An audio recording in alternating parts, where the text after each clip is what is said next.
and welcome to Dungeons and Drama Majors, the live stream D&D show where a bunch of us drama majors get together and play D&D in a steampunk themed universe of our own creation where we have a ton of fun and hope you guys watching at home have a bunch of fun as well. If you've been keeping up with our Twitter run by our very incredible Emily here, you will have seen that unfortunately this is going to be our last episode. We are taking a little bit of a hiatus after episode 32 here. The current quarantine sort of environment has been really quite hard on the stream and sort of keeping things going, but we will be back. It just may not be this campaign necessarily on this channel, but there will definitely be stuff. So keep an eye on this channel. There'll be things coming up. We'll be posting about when we're releasing new things, but Dungeons and Drama Majors is not dead. We're just going to bed for a little bit so that we don't get the COVID. With that said, any announcements before we jump into the final episode tonight? Yeah, just that I really love this game and I love all the people that I've been playing it with, and to anybody who's received enjoyment from watching us, power to you. Love you for watching. Hope we can see you again soon on this platform. We're gonna have to, cut out that F-bomb in post. All right, Emily, thank you for not just any of this. And with that, let's jump back into the world of Emiria. Oh, I gotta get there. So a little recap of what happened last episode 31 of Dungeons and Drama Majors, is the party arrived at the small town of Valstead, pulling up in their in the Steam Rover as well as the Harpy. The party pulled up alongside the orchard, had a bit of a conversation with one of the orchard's sort of regulators and almost security people, who was a bit of a timid individual. After this experience, the party headed deeper into town, met together at the Rusted Sickle, where they talked to the barkeep, Valia, as well as her son Ikra.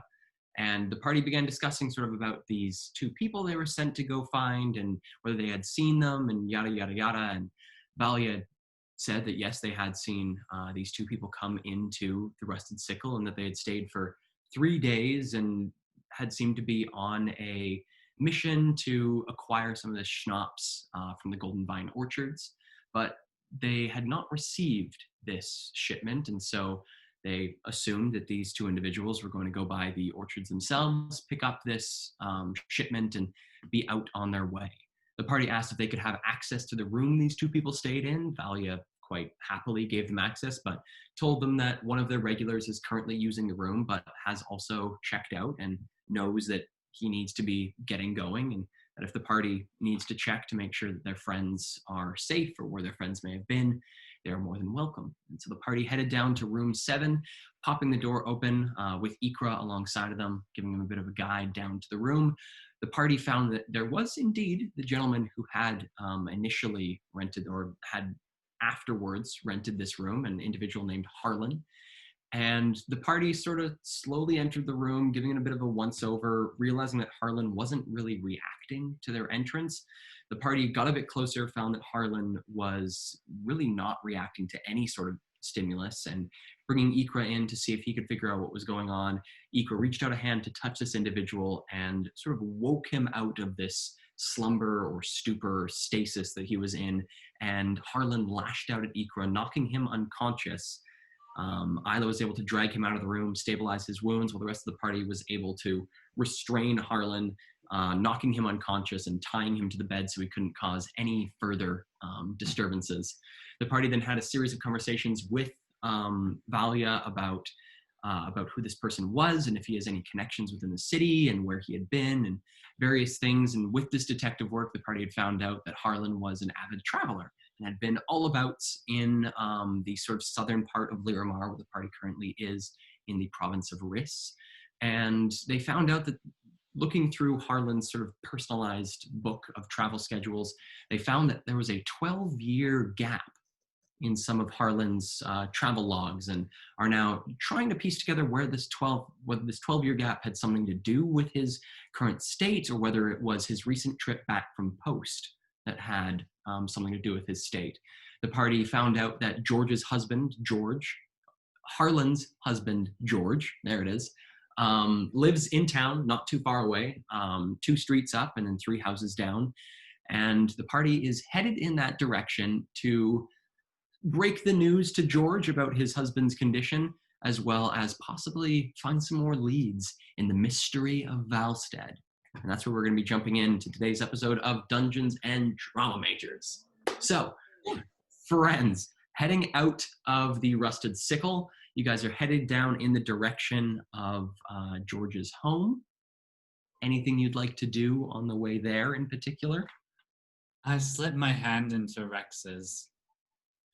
And we get there as fast as a monk would. To quote Braden, walking as fast as a monk last time. I get there as fast as a monk. Monks are very fast, but you could also, in this case, say as fast as a certain wood elf barbarian. That's also He's 5 feet slower than a monk now, which is rude. Acceptable. He also beat me in a race, so you know. And if I was to keep up with Ludie running the speed he does, I would flutter behind him like just a black jacket, just as he holds my hand and runs. Nonetheless, so thinking about the news we have to bring to George. George. Hopefully that is the last name I forget in the stream. I have a poor memory if all of our... I'm going to throw a bunch of names at you this episode, and I'm going to hope you forget all of them. You could place a pretty safe bet on that one. Thinking about how difficult this news might be, you know, because even if their relationship was rocky and stuff, it still could be really hard to hear about what's happened to Harlan.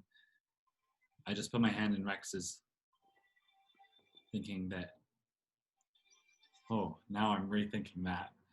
Now I take my hand out of Rex's. I totally understand how Ludie feels and the entire thought process that went through his head, and I grab his hand back and clutch it with 2, and I kind of nuzzle up next to him, and I put his hand in my double hands up to my heart, and you can feel my heart's racing. Isla, Abbi, anything you'd like to do? What did we do with the box? Did we take him? Did we No, we just shackled him. Aetherus, secure, locked down. Right, with the Yeah. I hear that look over my shoulder say, "Are you sure we shouldn't have dimension doored him just the 2 streets down?" No, let's. We don't want to have the man's body the first time we talk to his husband. Right, very good. We didn't kill him, right? Though he's still alive, right? He's still breathing. I don't know if he's alive. That is a very cool distinction. Yeah. Cool for us.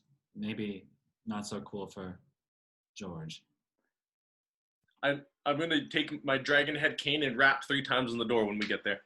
Okay, so coming down to the second street, you guys head left, head 3 doors in, and come up to what you have been told is George. I'm just gonna double check on his last name. I believe it's George Marlin. It's Brando, isn't it? Harlan. No, Dorlin. George Dorlin. Oh, It's Harlan Dorlin and George Dorlin. So coming up to George Dorlin's home, you guys find it's a pretty nice home. Looks to be 3 stories. Looks like 2 main stories and a small circular window at the very top of it that must lead into some sort of attic or a loft area. The building itself is made out of wood, and wood that's slowly falling apart. You can see sort of the dust scarring across it where years and years of being sort of out in the open in the wastes has begun to deteriorate this building. There are 2 large windows looking out from the left and right of the main door. You also see a couple of windows up on the second floor. One looks to be probably looking out of a bedroom. The other one, some sort of study or common room of the like. The door itself, as you approach George and Harlan's home, is a pretty nice door. It has a knocker in the shape of a lion's head. You rap 3 times with your cane. I actually I kind of go for it, and I wait, and I take a breath in, and I look around at my compatriots, and I kind of just gauge to see how they feel about this because I just got scared in my bones. Oh, I see Abby's very excited to go. I don't want to step on Abby's shoes here. I don't know if was that something, Ben? No, Rex, just do it. Come on, man. Why are we just standing outside of his house? I knocked softly. I clutch my cane to my chest. Doing a soft knock, you sort of feel like the hollow wrap of the door. Ludie, for me, I don't know, if I saw a big lion head knocker, I would be hard pressed not to use that. I always thought they were decorative. Okay. Feel the metal impact on the 3 pounds, this sort of hollow, almost ringing noise of the metal knocker through the door. You wait a few moments. You don't hear any movement from within. I'm gonna take like 4 pretty long steps back with like my cane just clutched. I'm gonna stare up at the balcony. You said there's a second floor balcony window and then like a circular window at the top. There's no balconies off the 2 second-story windows, but there's 2 second-story windows and then 1 third-story, probably like an attic or something window, quite small. Okay. I'm gonna take a look to my right, take a look to my left, and if there's no one, cast my mage hand to just snake up and rap twice on the right second-story window. Okay, give me a perception check. Okay. Oh, it was almost a 19 on the die. We're gonna take 10 off. 9 on the die. That's 9 total. 9 total. So giving a quick glance left to right, you don't see anyone coming up the street, and so deem it's a good chance to use some of your etheric abilities in the middle of the town. Snaking the hand up towards the window, you give it a rap? Yeah, just... Okay.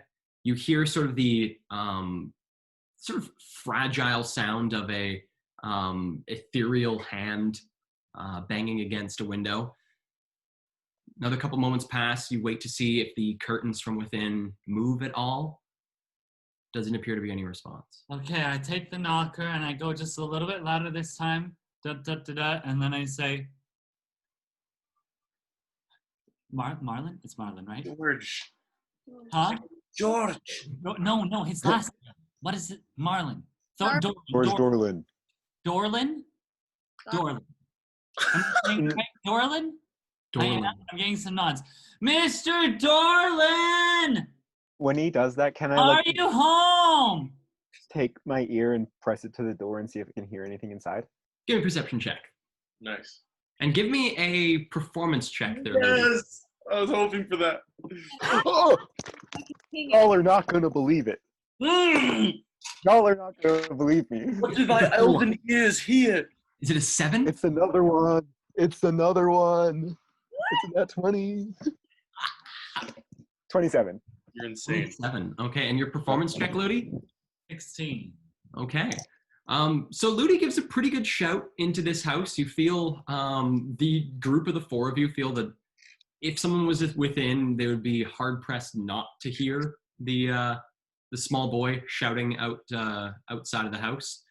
Abbi, listening to the door with a 27, you can hear what sounds to be a small scurrying, so of some smaller creatures moving around within the house, but you don't hear any larger movement, anything that would be accounted for like a person moving around or even like a dog or sort of larger or medium-sized animal. Isla. I want to try to ping, see if I can hit anyone within 30 feet inside the building. And if I can't from where I'm standing, I'm gonna move around the perimeter of the house, trying to do that. Okay, so you do a perimeter of the house trying to ping within. I'll Okay. move with Isla. I don't know if you're going sneaky or what, or just waltzing around. No, I'll go sneaky. I'm gonna go sneaky with it. Give me stealth checks. As I move around to do that, I look to Abbi and I say, I vote that we don't break in, but that's just me. Yeah, I mean, but Valia said she hadn't seen him in like 2 weeks, right? So George? something bad could have happened to him. As Isla and I are walking away I get a 10 stealth. I just say, "Shush, Ludie. The edgy classes are working here." The edgy classes. You're not edgy. You're like a fucking cupcake, man. Me? Yeah. You think I'm a cupcake? You have as many edges as like a You guys always call me polished not like sphere. how you describe me. How would you possibly put that into the metaphor of a cupcake? I speak in all the guys' heads and go, I'm very honored to be included in the edgy classes. Thank you. Isla, what did you get for your stealth check? 19.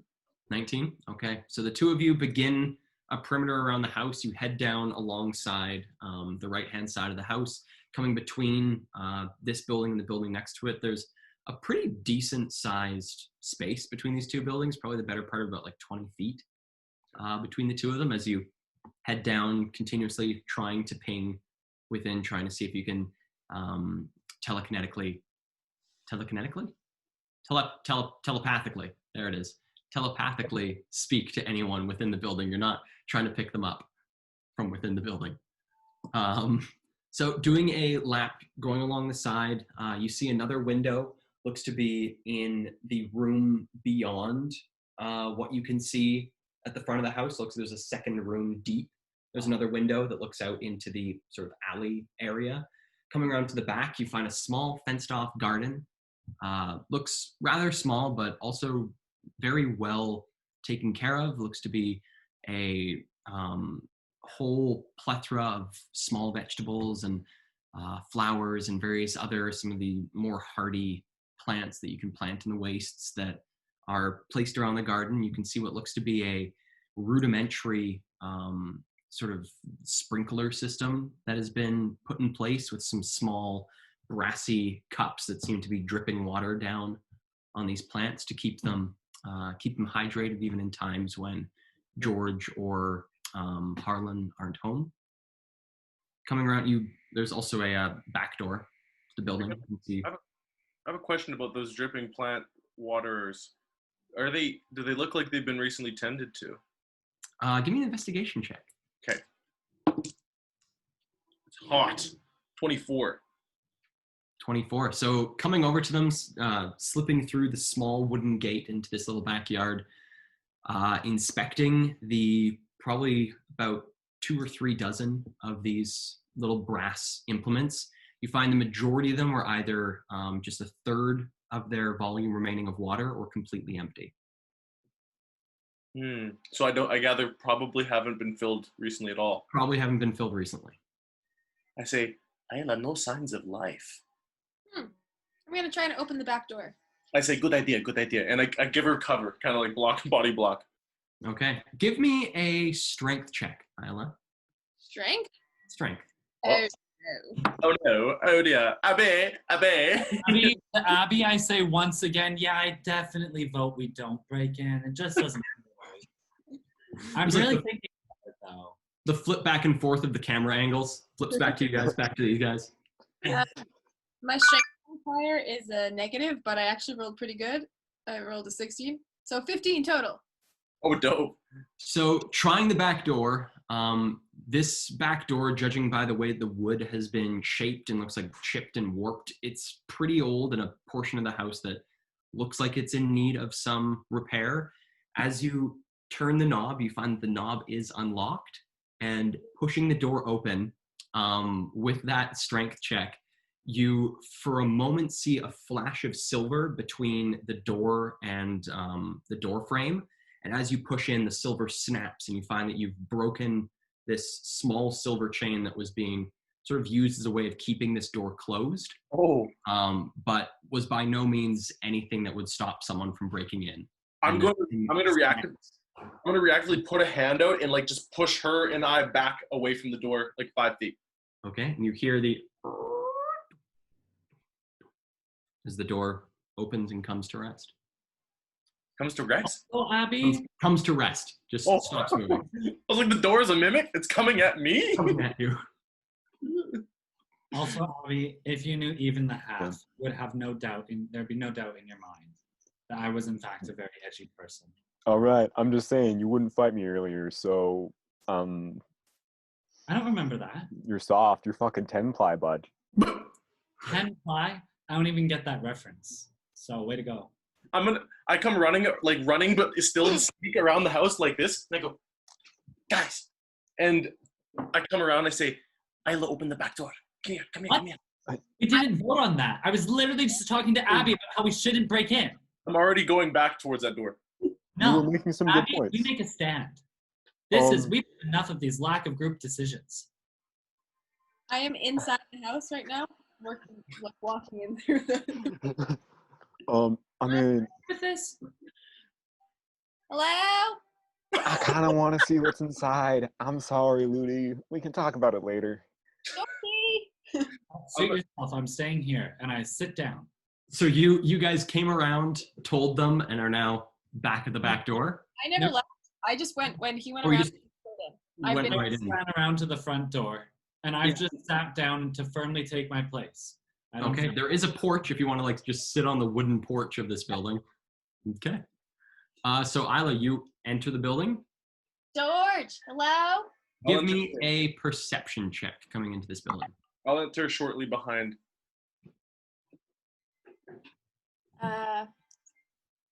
19. Okay. So coming into the building, you see that there's no lights on. There looks to be small little light fixtures here and there. Some appear to be oil lamps. Others seem to be small electrical lights as well. Doesn't seem to be quite as numerous as the oil lamps, but occasionally there's an electric light. Looking directly to your left, you see a small kitchen that has been set up. Looks to be very, very well organized. Everything is in its place. There's no mess in the kitchen, no dishes in the sink. Everything is as it should be and looks almost weirdly in stasis. It's a little almost unnerving, this kitchen. To your, Sorry, is there like dust on the countertops? give me an investigation check. Perception, did you say? Investigation. Okay. That's 4 minus 2, so that's 2 total. 2 total. Giving a look over, the place seems pretty clean. Doesn't seem like there's that much dust clinging to anything. But as you're exploring the kitchen and sort of looking along the windowsill, you see a series of 7 small multicolored glass figurines. 3 of them seem to be horses, 2 of them are dogs, and the other 3 seem to be different types of small birds. All looks to be of blown glass and all very meticulously placed along this windowsill. Can I ping Abby? From where you are, Abby, you're up front. Yeah. Once Ludie sat down, I was like, You can't No. ping Abby. Go, Abby. It's fine. Go. And then I'll just ping Rex. I'm not going to judge you for it or anything.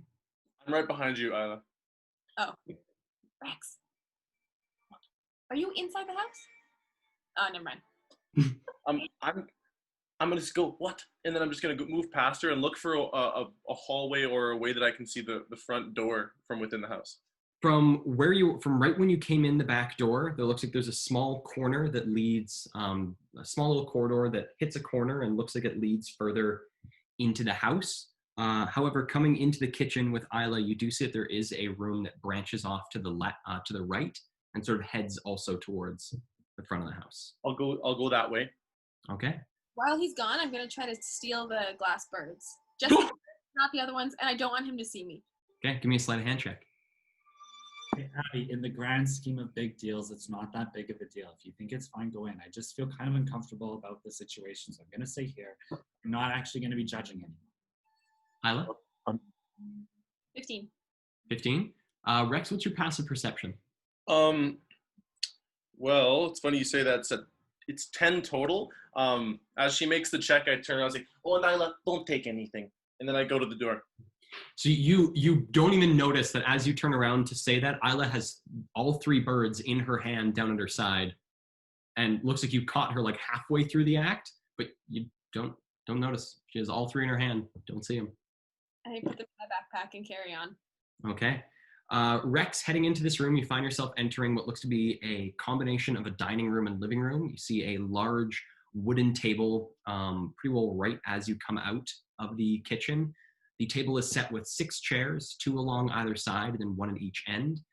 There's some pretty nice table settings that have already been placed out. Doesn't look like there was necessarily a meal in process here. It just looks like table settings are all laid out for whenever there was to be a meal, things would be where they need to be.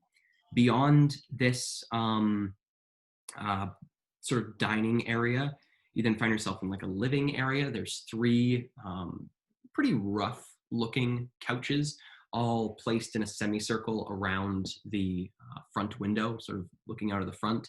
You also see a small little oval shaped table between all three couches as well, and there are 3 decks of cards placed on the table. In addition, 3 decks of cards. In addition, there's also 4 more of these small glass figurines. These look to be a small family of bears blown out of glass.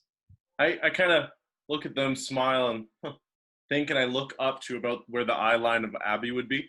And then I'm going to sit on like the back of one of those couches and look at the table setting, and then go to tie my boot and go, everything is just as I left it. And to go to like a human voice, I'm going to cast Disguise Self as the picture of the guy who was inside the locket. So George. Then I'm going to go to the front door and say, coming, and open them. And as he went down to disguise himself, I'm going to swipe the bear ones off the Hey, give me a sleight of hand.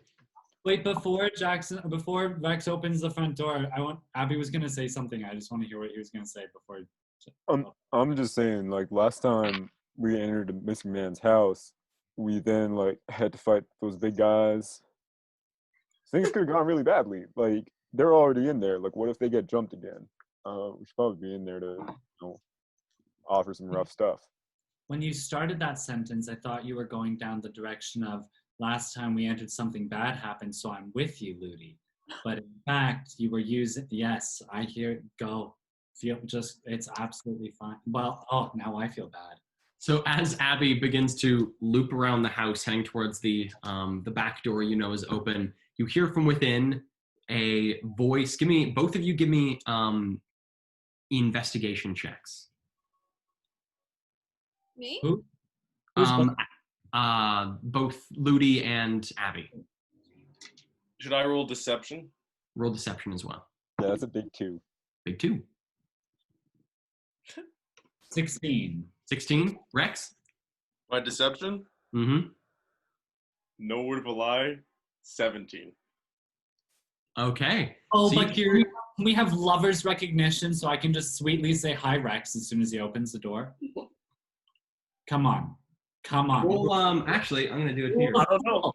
Harlan's answering, or no, George is answering the door. As you hear from within sounds like voice you hadn't heard before, so someone's in this building, likely with Rex and Isla. And as they come to the door, you hear the latch on the front door being undone and the door beginning to open. Ludie, there's a moment where you start piecing it together and you can hear just slightly underneath this voice, the slight Russian slip of Rex's casual speech as the door opens and you find yourself facing what looks to be the individual you saw in the locket. What is he wearing? All of Rex's clothing. Okay, so it's the man from the locket wearing all of Rex's clothing. I say, what can I do for you? I say hi, George, and I kiss him.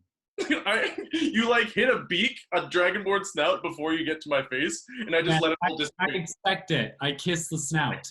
Yeah, the snout's there. George fades away in that moment. Nice. Ludie kisses it out of me. Nice try, Frog Prince. Oh, it's so cute. Also, I got a 25 on my sleight of hand, so I think I have them. Yeah, no, like one motion, not a sound, not any movement of glass across the table, just and they're gone. Also in the backpack. I kind of just stand in the foyer snickering a little bit, and I watch Ludie investigate the space, and I turn out and look at Abbi and welcome him in as if I'm the host of this. Hey, did I hear, like, I thought I heard, like, a voice of a guy. And in full bow, I look up, and then just do another little bow. Shit. Okay, probably should have seen that one coming. I go to the door, and I say, it was my pleasure to fool you. And I close the door. Not on him, behind him. Wait, how'd you get in? Was it just the back door unlocked, or like did you have to do a little? Yeah, Isla is actually stronger than we thought. Look, guns. Damn, there were She some kinda- pipes there. She kind of just pushed in their security system. This one. Oh. Disintegrated practically. Okay. So you guys come into the building. Is there anything you guys would like to do specifically? As you guys enter through the front door, you can see directly ahead of you a hallway that reaches a corner, probably about 40 feet into the house. To your immediate left, there's a open archway that leads into another room. It is a different room from the one that the party has been in already, this living room. This is another room to the left-hand side, whereas to the right is this living room the party has been to. You can also see in this new room, there's a staircase that leads up to the second floor. I want to look for either like a basement of sorts, or like what I'm primarily looking for is like a place of worship, or like I'm looking for any hints of idolatry. Okay, give me a investigation check.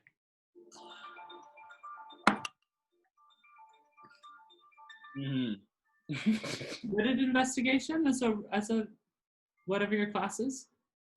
Me? Rogue? No, that's insight. Oh. 5. Okay.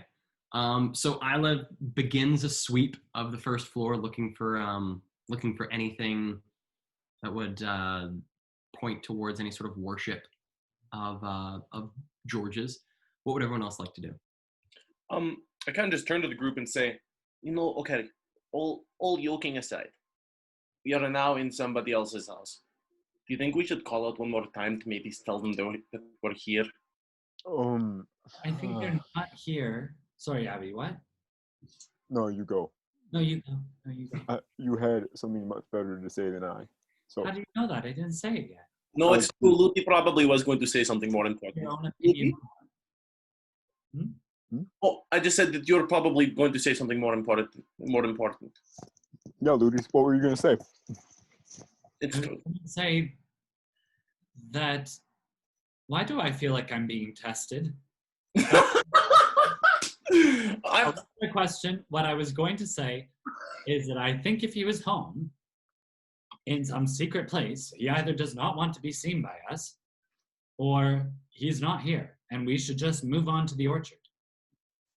But the man, I kind of want to find like I just want to make sure that like Maybe ain't gonna find like a decomposing corpse in here or something. Especially since we broke in.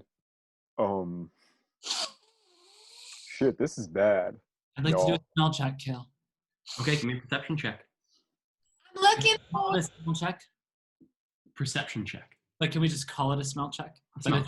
I'll roll perception. Just don't tell anyone. If you had a if you were a dog or a lot of animals, you'd have advantage. If I was a dog or if I had a lot of animals? Or if you were a lot of animals, sort of in D&D, there's a trait called keen smell, gives you advantage. I smell with my little nostril. Awkward 20. Oh. Okay, so giving the house a good smell coming into the front area, what you can sort of judge by the smell, you can smell like the old wood of the house. You smell a lot of dust, which is pretty common in this area. The streets are full of it, and so has likely been tracked into the house quite a bit. What you also smell is almost like a staleness to the home, sort of like air that has just sat for a while. Don't smell a dead body. All right. Should we do? Oh, right. No, it's your turn. I remembered. It was Ludie, you, and now I can go after. All right.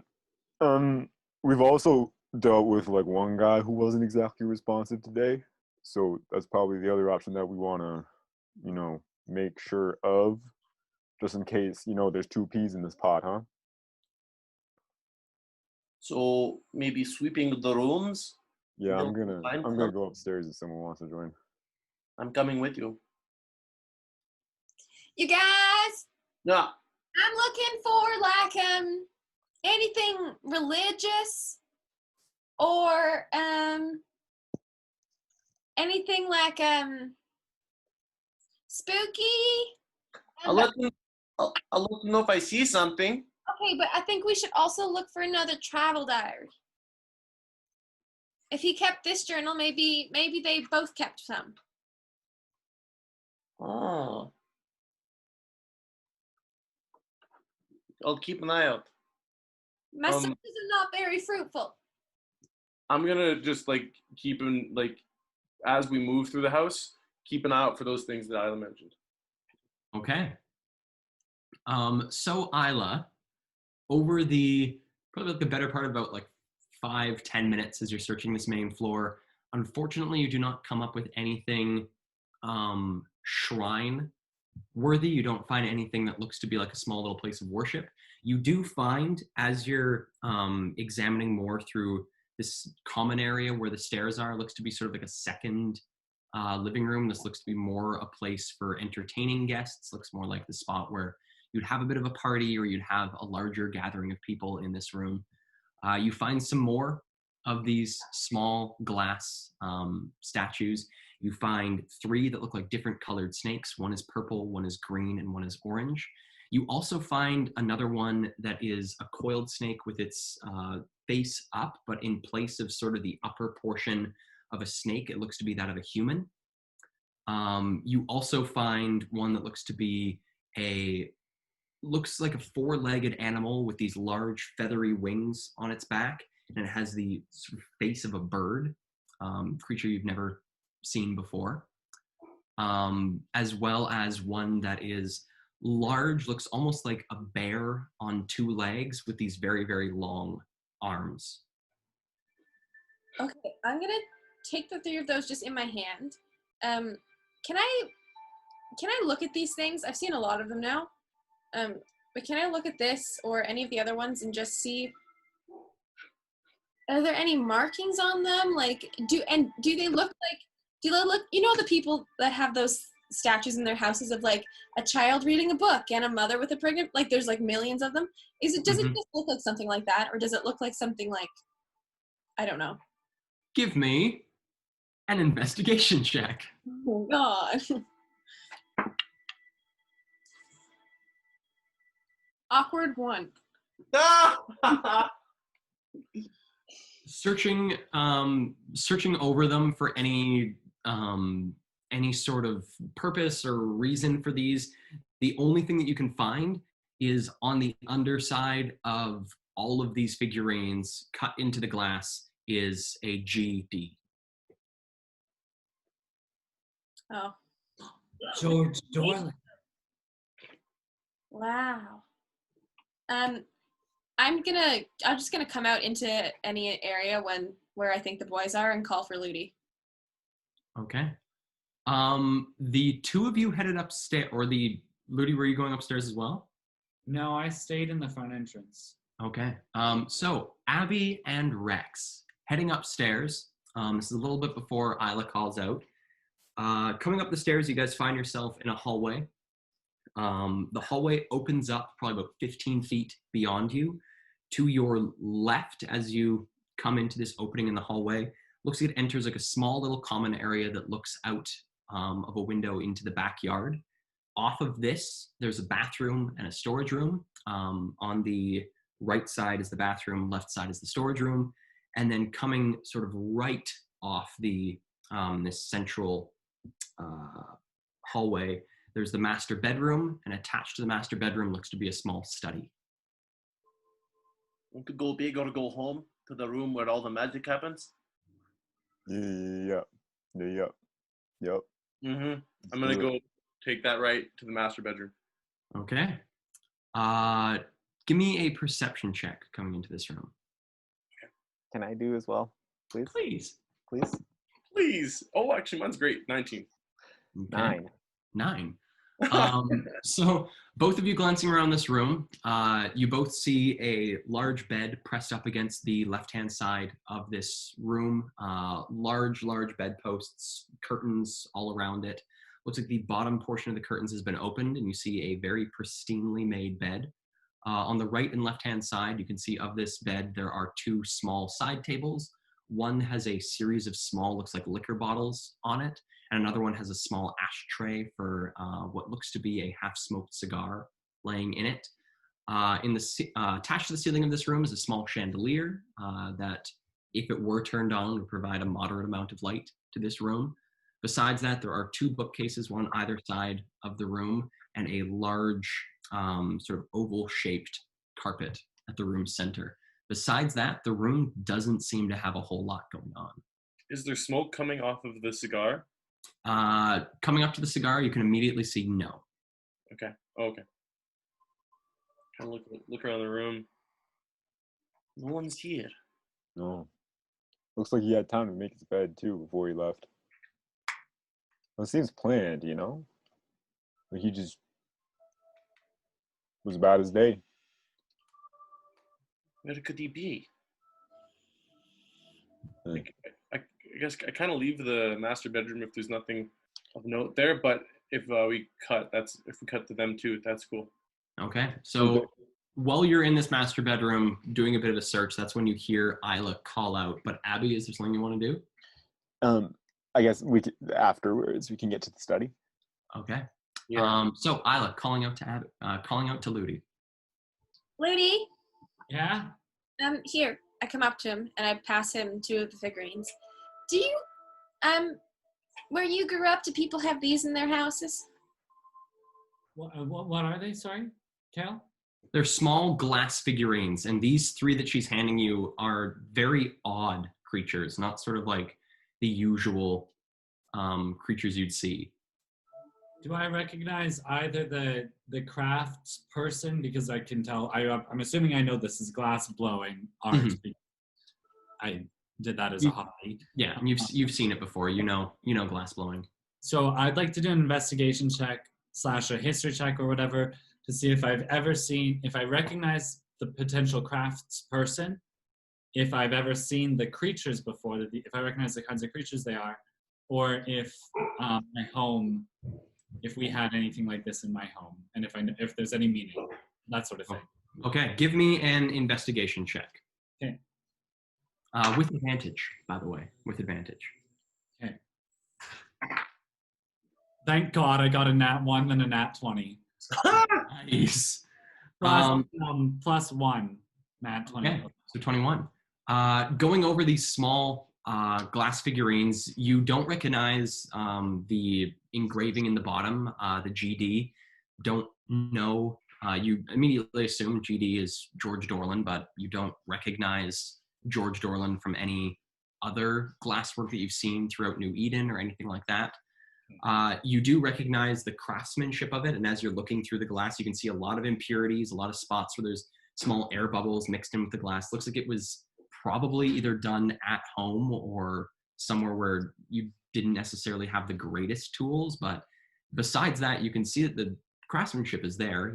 He obviously puts a lot of love into these figurines, and you do recognize the first 2 of the figurines she hands you. The first one is of a creature mostly spoken of in folklore and of like ancient histories of the world, of something known as a Nodred, a sort of civilization of these half-human, half-snake creatures that worship this ancient serpent deity, spoken of far, far in the past. And you recognize the second one as being a griffin. Griffin. Well, I mean, this is a griffin. This is a Nodred. And then I go into the explanation of what a Nodred is. But, I mean, George Dorland doesn't have a name amongst the glass-blowing community. He's quite good. He doesn't have great tools, but he's quite good. So you don't think it's like anything creepy? Well, Kale, what's my assessment of how common knowledge the history of how common knowledge the mythology of the Nodren are? Is it you know from your specific education and what you learned in the monastery that we don't have to lie about that anymore. what you learned in the high district is not necessarily common knowledge, not something that they teach in schoolhouses in just like rural areas or anywhere. It would mostly be like the higher education. So either his fascination with these creatures came from some sort of personal study or personal interest or something else, maybe stories passed down or other ways he could know. It seems like an odd creature to know about. Besides that, the griffin is more commonly spoken of in mythology, so slightly more common to have a griffin made, but also, again, a little bit more different than perhaps the other things you'd normally glass blow. Isla, they certainly aren't in fashion. The griffin is strange in and of itself, but the Nodron, he must have done research at one of the libraries in New Eden or somewhere else, because it's not common to know about their mythology. And yes, it is sort of sinisterly spiritual. Huh. I have an idea. Yeah. Rex! So you hear, as Rex and Abbi are beginning to head towards the study, you hear from below Isla calling out. Could you toss your magic scanner down the stairs, please? I pull it out of my jacket, like inner brown leather jacket pocket, and I look at Abbi and I throw it over my shoulder, just down the stairs, and then my mage hand is literally right there to just dumbwaiter it down to her. Okay. So you get brought this scanner via mage hand mail. Thank you. And then at that Nodred thing. At the Nodred thing. So pointing at the Nodred thing, you see the white line go top down, white line go across. You don't see any answer on the machine. It seems to not even read whatever you're trying to point it at. It's just regular glass blowing. The idea is strange, but it's just glass. I start pointing the gun around the room. Okay. Give me a perception check. I'm back. It's a natural 1, but plus 5 total. So 5. Yeah. Coming into the room where you found this little glass blown Nodred, begin pointing the thing around, sort of haphazardly, pointing at whatever immediately draws your interest, what might possibly be magic. Everything that you scan, the few things that do come up on the screen are all denied. Okay. I think that we should just leave. There's nothing suspicious about this home. And maybe he's literally working at the orchard today. Well, we should definitely go there next, but I think we should see if it has a basement first. I wonder what the boys are doing. So, Rex, having just tossed your etheric scanner down the stairs, Abbi heading towards the study, what would you like to do? I'm gonna study the study, looking for diary, travel log, papers, signs that he's been here in the last 2 weeks. Well, opening the door to the study, you find it covered on the 3 walls that don't have a window, floor to ceiling, in papers that have been posted along the walls.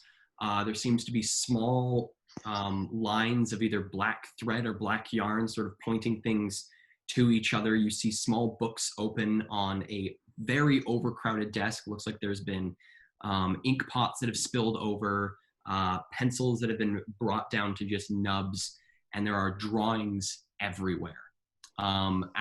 Give me a perception check. Oh, that's God. I cast minor illusion, but don't say anything. I just go, Zulmegut, with an open mouth, and a minor illusion is at the staircase, is my voice saying, guys, you're gonna want to see this, but I actually don't say anything. At 25. 25, okay. So coming into the room and giving a bit more of a close inspection at these various pictures and drawings that either George or Harlan, one of the 2 of them, has created in this room. You see pictures of various buildings throughout the city, as well as what looks to be attempted likenesses of some of the people. You see the various threads and yarns that seem to be connecting, seem to be trying to place these people in different buildings and looks like tracking places where people have been. You see a few small cutouts of what looks like some sort of either local newspaper or something that whoever made this was writing themselves. And you can see notes about strange happenings, about people disappearing, or people sort of temperaments changing overnight and becoming vicious or hostile and either running off into the night or sort of quietly being dealt with throughout the city. It looks to be that whoever set up this study, whoever was investigating this, was trying to put together some sort of story on what has been happening in Valstead. From one of the sketches that you can see, you see what looks to be a sketch of a room. Looks like someone is laying just sort of half out of bed. The covers have been torn up. You can see around the room there's shattered glass bottles and this person laying at a very weird, almost broken angle out of bed with, from what you can see, similar sunken features to that of Harlan. This is a picture or what we actually see? This is a picture that it looks like he's drawn. Kale, just meta, like out of game for a second. You said what's been going on in Valstead? Mm-hmm. You mean that, or did you mean post? Nope, I meant Valstead. Yeah, okay, so that surprises me too. Yeah. Is there? I think Isla and I are probably upstairs by now. Mm-hmm. So you guys come up and you see this room filled wall to wall with papers that have been posted to the walls. I clutch Ludie's lower back and left hand. Is there a date? Are there dates on like any like news clippings or? Doesn't look to be like anything has been dated. Shit. Whether it's that the person that made this either didn't care about the dates or that this was such an ongoing process that they didn't worry about keeping track of the time, that the timestamps of things didn't necessarily matter to them. This person did not keep good track of the dates. Okay. Isla, I think we should look for the basement. Yes! I go for the basement. Okay. I like grab Isla so she can't run away. Like I stop her. And then I like kind of put a hand on her shoulder and I have a hand on Ludie's back and I say, go quietly. And I'm going to cast invisibility on us three. Okay. So They're you invisible. see Abby, you see Rex put his hands on Isla and Ludie. You see him speak to them, whisper a string of words in Draconic. Yes. I guess. Wait, I do have. It's an illusion. Yeah, I say the same thing. No, I'm gonna say my gaseous form spell, which is fine. Zikron. So you hear Rex say that, and the three of them just out of view. Axe out. I'm like, okay, shit. Where'd they go? Where'd you go? We're right here, Abby. We're right here. We're just invisible. And as I say that, I'm going to take one last glance around the room and recalling everything I can think of having learned, see if I discover anything, any messages or symbols in Thieves' Cant. Okay, give me a investigation check. Do I have advantage because I know the language? No. Oh, wow. 19.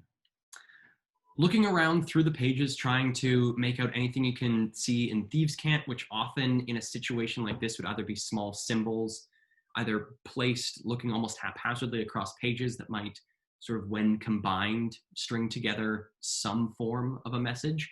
You don't find any Thieves' Cant on any of these pages. I don't say anything. I just nod and I like, can we hold hands? I don't want to lose you. And I speak in his head and I say, yeah, just 1 second. And then I'm going to try to stealth up to wherever Abby's standing in the room. Okay, give me a sneak stealth check with advantage. Abby, give me, or actually it's just going to be passive perception for this. 21. Oh, fuck. 17. Okay, so you successfully sneak up on Abby. What would you like to do? I'm just gonna reach up and I'm just gonna touch like the tip of his nose, like just super quiet, and then I'm just gonna tap on his nose. Okay. Okay, give me a roll to hit, Abby.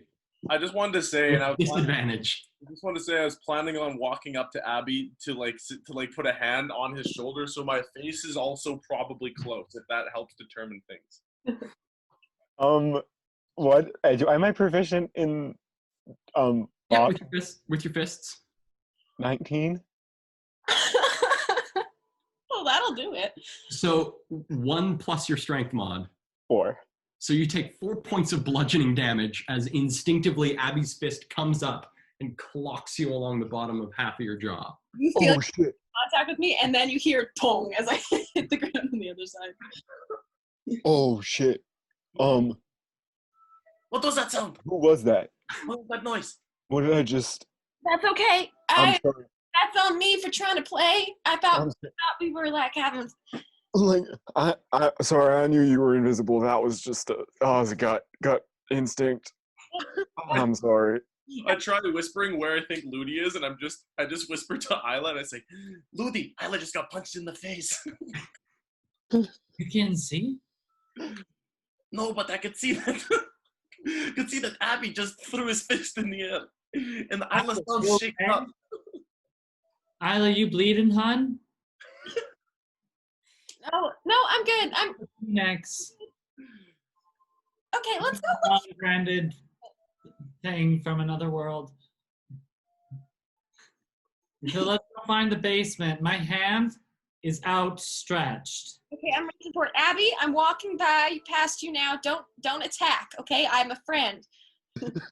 I imagined I like slightly hit her a little too hard in like the rib as I'm swinging around looking for her body.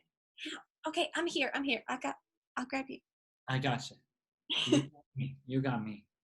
Okay, and you guys head down to go investigate for a basement. So both of you give me investigation checks. But we want to look for the basement on the main floor. Yes, not on the second floor. Yeah. 12 minus 2, 10. Rex, are you doing the same thing? Are you looking for the basement? No, I just didn't want to waste the use that I had to make 3 people invisible. Could have been Abby, but I don't want to lose sight of that big guy. So I'm just gonna step into the room and I'm gonna say, Abby, you know, sometimes if you can't see yourself, you can more easily see something else. And I'm gonna use my cane to indicate where I am in the room. I'm gonna periodically just like let go of my cane and recatch it so it becomes uninvisible. And then when I touch it, it's invisible with me again. Just to show him where I'm moving. Like every time I step, I'm gonna like leave it and then I'm gonna grab it again. And then I'm just gonna like, I don't know, try to figure out this man's theory. Like, okay, I don't know. Give me a investigation check, and Abby, give me an investigation check as well. Can we like, I don't know how this would work, but could we try to put our minds together to help each other? Yeah. Or you can choose one of you to get advantage, or both of you can roll individually. okay, because I get +4. I got a plus nothing, so. Yeah. You take that advantage, hon. Yeah, I'm doing it. Oh, it worked. Natural 20 + 4 is 24. Okay.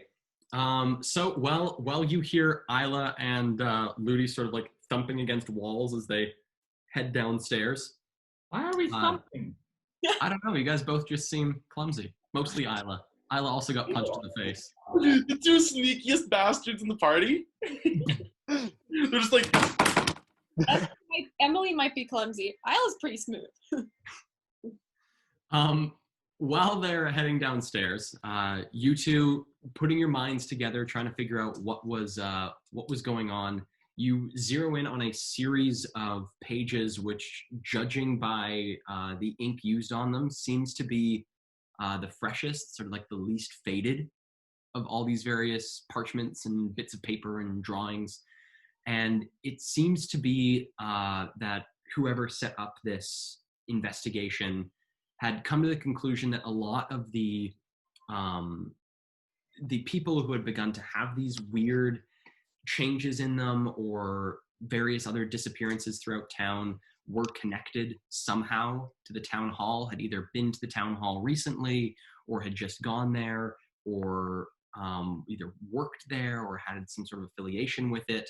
And so it seemed like they had come to a consensus the town hall was quite important.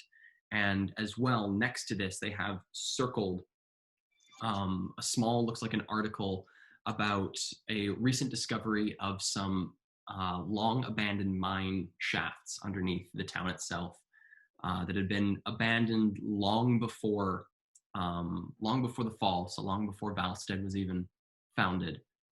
But some mine shafts underneath the city itself that looks like from this article were planned to be sealed and filled in to assure that there would be no sinkholes or anything collapsing in the city, but that is what you find and what are able to put together. Can I ask a question just about the first thing you said? Mm-hmm. You mentioned that the town hall is involved or somehow important. Could you specify how? Does it say how? It seems that with the connections, the various like bits of black yarn, is that the people who were having these changes, having these things happen to them, whether it was the disappearances or the incredibly volatile moods or this picture that he has of this person laying half out of bed with sunken features, that they had an affiliation with the town hall, either in the past or recent past. I make 2 mental notes, but I make 2 real notes. And then I can't cast a spell because then my I was gonna say I cast minor illusion to where my face is of my face moving, and then I just talk, but fuck that shit. I just say, Abbi, Yeah. this is going to get a lot deeper. Yup. And I say, maybe we should meet them down there. Yeah. Okay, I think we'll make a steady pace, and I'll just hold on to Abby's tailcoats. Do you have tailcoats, Abby? No, he's just wearing like a shirt and pants, unfortunately. Yeah. Okay. I'll pull like the inside of his pocket out and hold on to his pocket. Nice. You see, Abby, you see your pocket just inside out itself, and you can see like a bit of tension on the edge of the pocket where you can only hope that it's Rex is holding on. No, I wish you would warn me first before you do things like this. Oh, okay, buddy. I'm easily spooked. Okay. Meanwhile, Isla, you got a 10. Ludie, what did you get with your investigation check? I also got a 10. Okay. So the both of you pouring across the main floor, looking all through the common room, living room, dining room, checking the kitchen, popping open the door into the storage room, even doing like a small little perimeter of the outside, seeing if there's any sort of like outside access to a cellar or something of that ilk. You guys find no access to anything below the building. Wait. Hang on. Yeah. Oh my God. Yes. I was going to say there is a way to determine if a building has a basement by looking at the outside of it. Wait, we just looked at the outside of it. We didn't see any windows scale to a basement window? Nothing to a basement. All right, I start knocking too. Inside the house, I'm just going to knock on the floor and see if it sounds all over. Okay. Giving a knock on the floor, it sounds pretty solid. It sounds that if there is any space, there isn't a ton of space between these boards and earth. All right, Isla, we got to remove one of these boards. Lydia, could there possibly be no basement? Who lives in a house without a basement? Especially if you're going to be into creepy shit, you need a basement, right? I agree, but also, who doesn't have a basement? There was an attic in this building. Maybe I there. don't-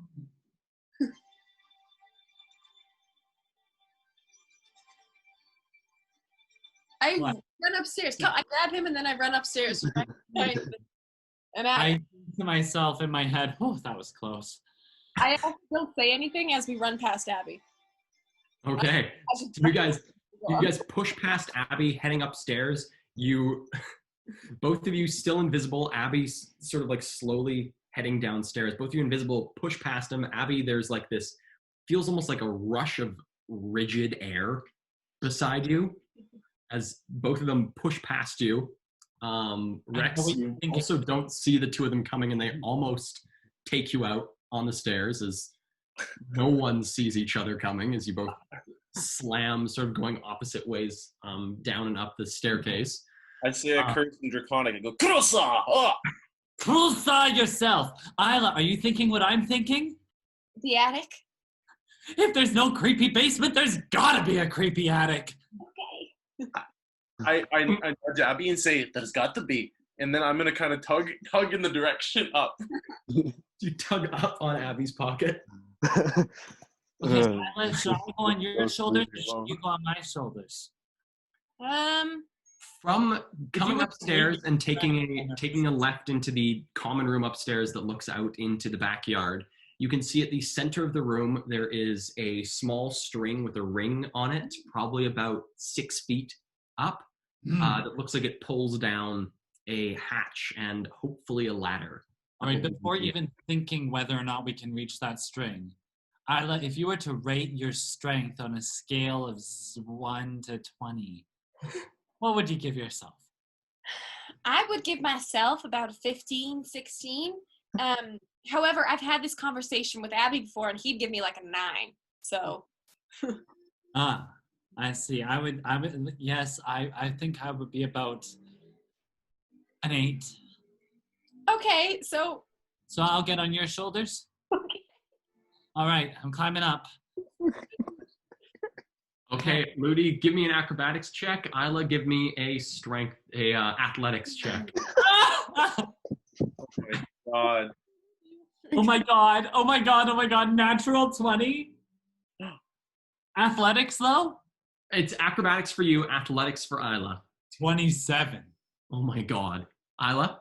You're not gonna like this one. I rolled a 3 on the die, so that's a total of 2. Okay. So as you try to, both of you invisible, by the way, trying to climb up onto each other, it is difficult to say the least. As you try feel around for Ludie's foot to try and give him a boost, there's this weird, neither of you are really sure what's happening, not sure what position either of your bodies are in. And as you're reaching, trying to hoist him up, Isla, you get a bit of his weight and start collapsing to the floor as you realize that the angle that he is on is not something that supports you picking him up that way. And as you begin to fall over, Ludie, you plant a foot in the center of her back and pushing off of it are able to, in one smooth motion, grab the string, pull it down, and land on the opposite side of the room as the door With a opens. somersault in the air? With a somersault in the air, landing on point? No one can see it, but yeah.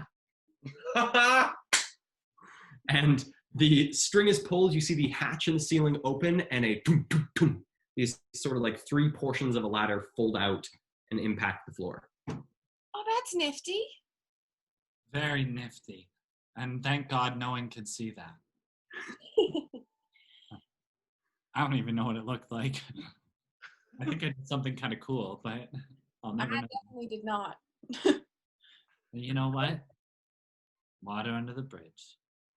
I walk upstairs, see the ladder, and go, cool. You hear a series of thumping of what sounds like wood hitting the floor as well as body hitting the floor as you come into the room. Don't worry about it. Wasn't until you said that. I head up the stairs. Yeah, I follow. Okay. So you guys come up into the attic. The attic itself is very sparsely lit. The only light coming in is the small beam of light coming in from the circular window that looks out front. However, there is directly above you a small little metal chain attached to a light bulb if you wish to give yourself some light. Okay. Clicking the light, there is a soft click, and you can hear a little, the beginnings of a hum as the light sort of whirs to life and begins to spread a warm glow throughout this attic space. Looking around, the place seems to be mostly used for storage, various boxes that have been half opened and various items sort of discarded across the area. Looks like tools for building furniture, as well as some bits of furniture that didn't quite make it into the house itself. You also see as you come up into this attic, which standing up, you do have to hunch a little bit. The attic itself is probably the better part of about 4 feet in height at its highest point. So sort of squatting down and glancing around, you see at the far end, almost right next to the window, looks to be George's glass blowing sort of station, a spot where he has a thing set up for glass blowing, and what looks to be this large, quite dusty tome that is sitting on the desk where his glass blowing supplies are. Around the room, you can see ringing what looks to be on a shelf that rings the entirety of the attic are hundreds of these small glass figurines, all of varying quality, and you can sort of see how he improved over time through them, almost like a gradient of approval, ringing the room. You can see larger sculptures of what looks to be marble that he has tried to carve into stuff, but mostly it looks like either a weirdly chiseled stone that has some semblance of being a sphere, but is mostly just like a very rough D20. You can also see in the room itself, looks like there's also some painting supplies where he attempted painting for a while. It looks to be this attic was George's art spot and where he finally settled on doing glass blowing. I wonder if he was a gnome. You look like he was a human. But he's just such a... I wouldn't want to make art this hunched over. I want to investigate that tome by the glass tools. Okay. Coming up to the tome, it is what looks to be leather bound. It's a very rough and kind of pale colored leather, and looking at it, there's a large buckle that keeps the book closed. And undoing the buckle, you pull the book open, and you can smell the age of this book as you begin to pull it open. And written across the front in a language you don't speak is a title of some sort. And flipping through it, you find more of this writing that you don't really understand. It seems to be these weird shapes, these weird sort of like hashes, and looks to be a mixture of symbols and figures that string together to make words. But what you notice mostly, and what seems to be the largest draw of this book, is there are large pictures of various creatures as you begin to flip through this book. Well, I think I know where he discovered the Nadra. I don't know what language this is in, but there's a lot of detailed pictures. I call it, is it draconic? No, Is it Elvish? it's not Elvish. I speak Elvish. No. I kind of say this as I move towards and look myself. I say, is that the pale beast we met at Donovan's mansion in here? It's like 1,000 pages. Sorry, that's it. Yeah, okay. Oh. I don't know if it's in here. I suppose I could randomly flip to a page and hope. Let's see. Flipping to a random page, you flip in about 60 some pages into the book, taking a big chunk of the book as you flip it open. What it opens to is what looks to be some sort of aquatic creature, a mixture between, looks to have humanoid features, but you can see these large gills coming off from the face. The body itself seems to be quite warped. You can see fins protruding from the backs of calves and what looks to be webbed feet. The most disturbing feature about this creature is its mouth. It looks like it has a mouth that opens up into 4 parts, revealing a series of fangs around what looks to be almost like a small beak of a mouth. Ooh. Ugh. That's enough of that. I kind of nod, and then reaching behind Ludie's back, I pick the book up and I put it in. I'm just going to keep it in my bag. Okay. Should we just go to the orchard, do you think? Yeah, let's go to the orchard. Abbi and I discovered something kind of crazy. Is everyone in here? Can you all hear me? there's apparently a mine, an abandoned mine that they're going to fill in because, danger of sinkholes and whatnot. But I don't know if it ever was. And whoever wrote all of this, which my thinking is it was George, is that he suspects town hall. Like the people who are in charge of this town were responsible for the disappearances and the weird behaviors of the people who are becoming, sunken featured, acting out, hitting kids in their hotel room that they should be leaving. Wait, you found evidence of this happening to more than one person. Seems like somebody was documenting it. Right, Abby? Yeah. George, Can't tell for how long, but So how would that be happening? And someone who runs the only inn in the city not know about it? I told you she was hiding something from us. who How- we ask her? Something's rotten in the city of Valstead. I sniff towards the orchard to see if the rot is coming from that direction. No, it's a figure of speech. It's like Oh. from half decent play I read one time. Is the orchard privatized or is it owned by the town? What's it called again? The green something orchard? The what orchard? The golden Golden Bridge? Vine. Gold Golden Vine. I mean, I think it'd be called the Valstead Orchard if it was part of the public sector. I mean, yes, public sector. I wonder if the orchard's a red herring,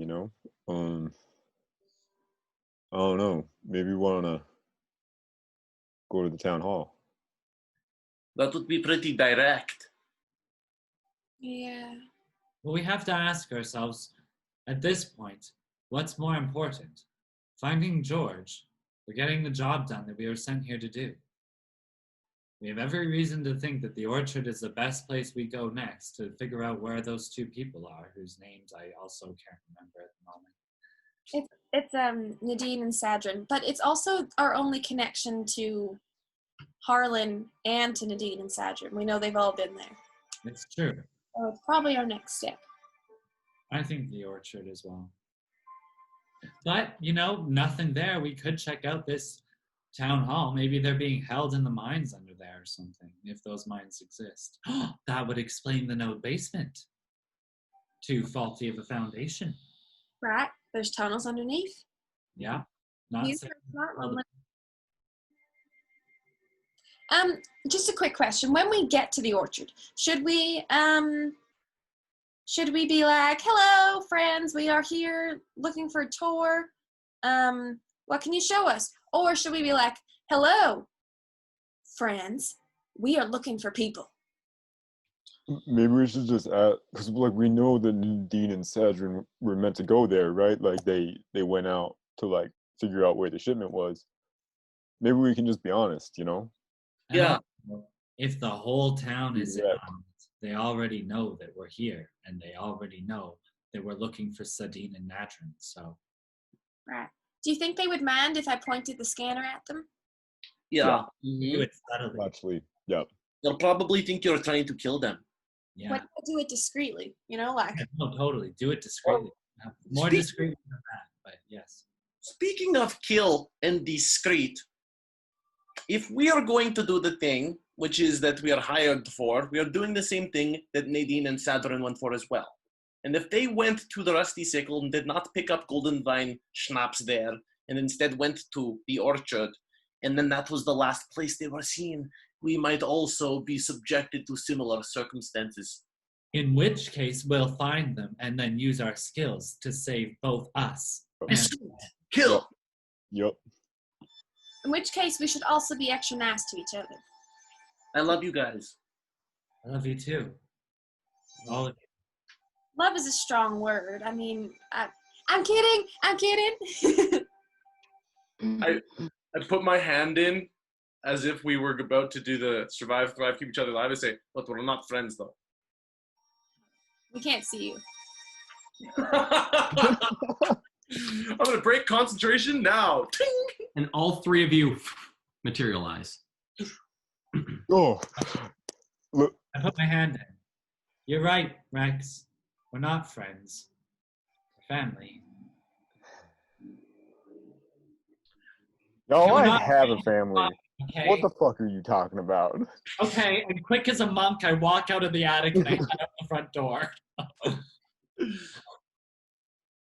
Yeah, I follow quickly behind. Close the door Yeah. to the attic. Just quick before we go, I got you a present. Yeah. And then I reach into my bag and I pull out one of the bears and one of the bird glass things that I found. Did you? She didn't buy those. You can't steal things from people. Especially when they might be dead. Let's go. If they're I head downstairs. I put them back in my backpack and then follow. Okay, and with the party exiting George Dorland's home and heading off in the direction of the Goldvine Orchards, that is where we're going to take our break for tonight.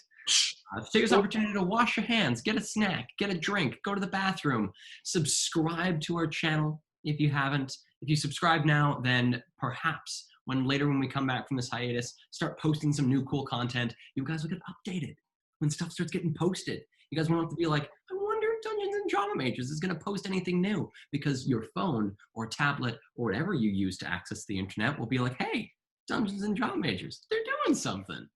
So hit that button now, because it's the last time I'm going to remind you in a while. So Also, that button that he's referring to is with the subscribe button, and it's called the notification bell. That's that one. That one sounds fun. We all like bells. Ding. Ding. All right, we'll see you in a bit. See you in a little bit, guys. And welcome back to Dungeons and Drama Majors. We hope you guys had a good break. We certainly did. So let's slide. There's a suggestion from Braden. Slide in back into the session. With this being the last session of our sweet little stream here, wanted to sort of like speed things along, get to like the end of this arc where there's a pretty dope little fight that I had planned. So we're going to do the super fast. Kale is going to explain how the party gets railroaded through this story, and until we arrive at this little fight that we're going to use as a little capstone to this sweet adventure that the party is on. Hopefully no one dies, but if they do, that sucks. So I will try not to interject with things I would have said in the moments. you better not, or I'm killing Ludie before you even get to the fight. You get to watch. No. So the party heads off in the direction of the Goldvine Orchards. Arriving at the Goldvine Orchards, the party is greeted by the individual running the orchard by the name of, where did his name go? By the name of Beorn Goldwyn. Talking to Beorn, the party gets a little bit of information about Sadrin and Nadine, finding out that the two of them had indeed come by to pick up the order of schnapps. It had been delivered to them, the 3 bottles that had been ordered by our little goblin manager friend, and that they had come by, picked them up, and had left on their merry way. The party, a little bit curious about whether or not this orchard was to be trusted, pried a little bit, finding a little bit more about the orchard, and getting offered in the end a small tour of the orchard itself while they had the small little conversation with Beorn. Coming around the orchard, Naya sliding out her little aetheric scanner that she currently had on her, every so often scanning things, trying to get a little bit of a read on the various things around her, found that whenever she pointed it at either the hands of anyone working or many of the trees, she got positive readings from this thing. As they were going around through the Goldvine Orchard itself, Beorn actually ended up explaining that these trees that they use to create these schnapps, mostly apple trees and pear trees, have been genetically altered, the seeds of which have been sort of genetically infused with aetherius by the geneticists, a faction of individuals who believe that the furtherance of humanoids as a race involves sort of bringing magic back into the world by fusing the DNA of humanoids with aetherius directly, pretty well bringing mages back into the world in the form of aberrants. And by doing this similar thing with fruits, they have found a way of being able to make agriculture so much easier in places like the wastes where it's hard to grow really anything. Coming through and reaching the end of their tour, the party, unfortunately, very distraught that they hadn't found any dirt on these people besides maybe that they worked their workers a little bit too hard and don't necessarily pay people super duper well for their work. The party heads off in the direction of their next sort of hit, which that being the town hall. Reaching the town hall, the party finds that it's a little bit hostile. They arrive and people are watching them very carefully. There's definitely an air of distrust of the various sort of security of the town hall itself, as well as the woman running the reception desk. Where did her name go? Flydia Faerun, running the reception desk, and gives the party sort of the gist and asks them what they are doing in Valstead and what kind of information they would need. And the party sort of sliding into conversation questions about these two individuals who they know came into town, stayed at the Rusted Sickle, did indeed receive their package, but never managed to leave the town. Trying to figure out what had happened without being directly confrontational, although Isla had some moments of wanting to be directly confrontational, but the party figuring out ways of sort of skirting around it. After some long conversation and a series of very wonderful charisma checks by Isla, the party was granted an audience with the mayor himself. Coming up to the second floor where the mayor is, as the party led by Flydia was led to the mayor's chambers, they were stopped by the two guards waiting outside of the mayor's room, saying the mayor was not going to be seeing anybody today, that he was a little bit out of sorts, was having a rough day, and had told them that he did not want to see anyone at this time. Flydia, unfortunately, sort of agreeing with these people, said, yes, sorry, you guys will not be able to see the mayor today. The party, however, does not like to be told no. And so using their guile and possibly a little bit of physical abuse, made their way into, you guys would knock out those guards. You guys would wait for Flydia to go downstairs and knock the heck out of those guards. I know you would. Don't you say anything else. I might have started it out of frustration. You 100% would be like, is Flydia out of line of sight? Okay, how fast do you think we can knock these guys out? And knocking out these two guards, the party proceeds into the mayor's chambers, where they find a large, bloated creature lumbering about the room, smashing into things as it wanders about, and the party has a combat with the mayor himself as this bloated, undead creature that they fight. And after a long, arduous fight with another guard coming in, this individual seeming to have the aspects of the creature of Harlan that they had faced in the inn itself, but seeming to have a little bit more awareness about him, more ability to sort of think for itself as it fought the party. The party was able to successfully dispatch these two creatures and began a bit of a search of the mayor's room, trying to figure out what happened here, why was the mayor this zombie creature, and why were they hiding this fact? Why was it seemed like this was information that was being hidden as opposed to something that was like, whoa, the mayor's a zombie, what the heck? It seems like people were trying to keep us on the DL. Doing a bit of search of the mayor's room, the party found some maps and different access points to the mines underneath the city of Valstead that seem to have never been closed, but have been used and sort of sold out to various corporations for use as hidden space from which they can conduct various either experiments or things they don't want people above ground knowing about, while funding the city quite well in the process. The current resident, judging by a series of correspondence that the party pulls out, is someone by the name of L, just signs things L, and seems to be using the tunnels for a series of experiments that she seems to be right on the cusp of discovering something great. The party taking this information and figuring out that one of the entrances into the mines was in the town hall itself, the party takes the secret entrance down into the mines and begins to discover ever more gruesome things, finding more bodies of people who have been slain, people who are dead, and as they progress further down through these mines, they begin to find what looks to be almost hospital beds every so often. On these hospital beds are people who look like they've been experimented on. There's a number of people with these tubes with a yellow liquid flowing into them. And further down the tunnel, the party does end up finding Nadine and Sadrin hooked up to a pair of these machines with this yellow ichor flowing into them.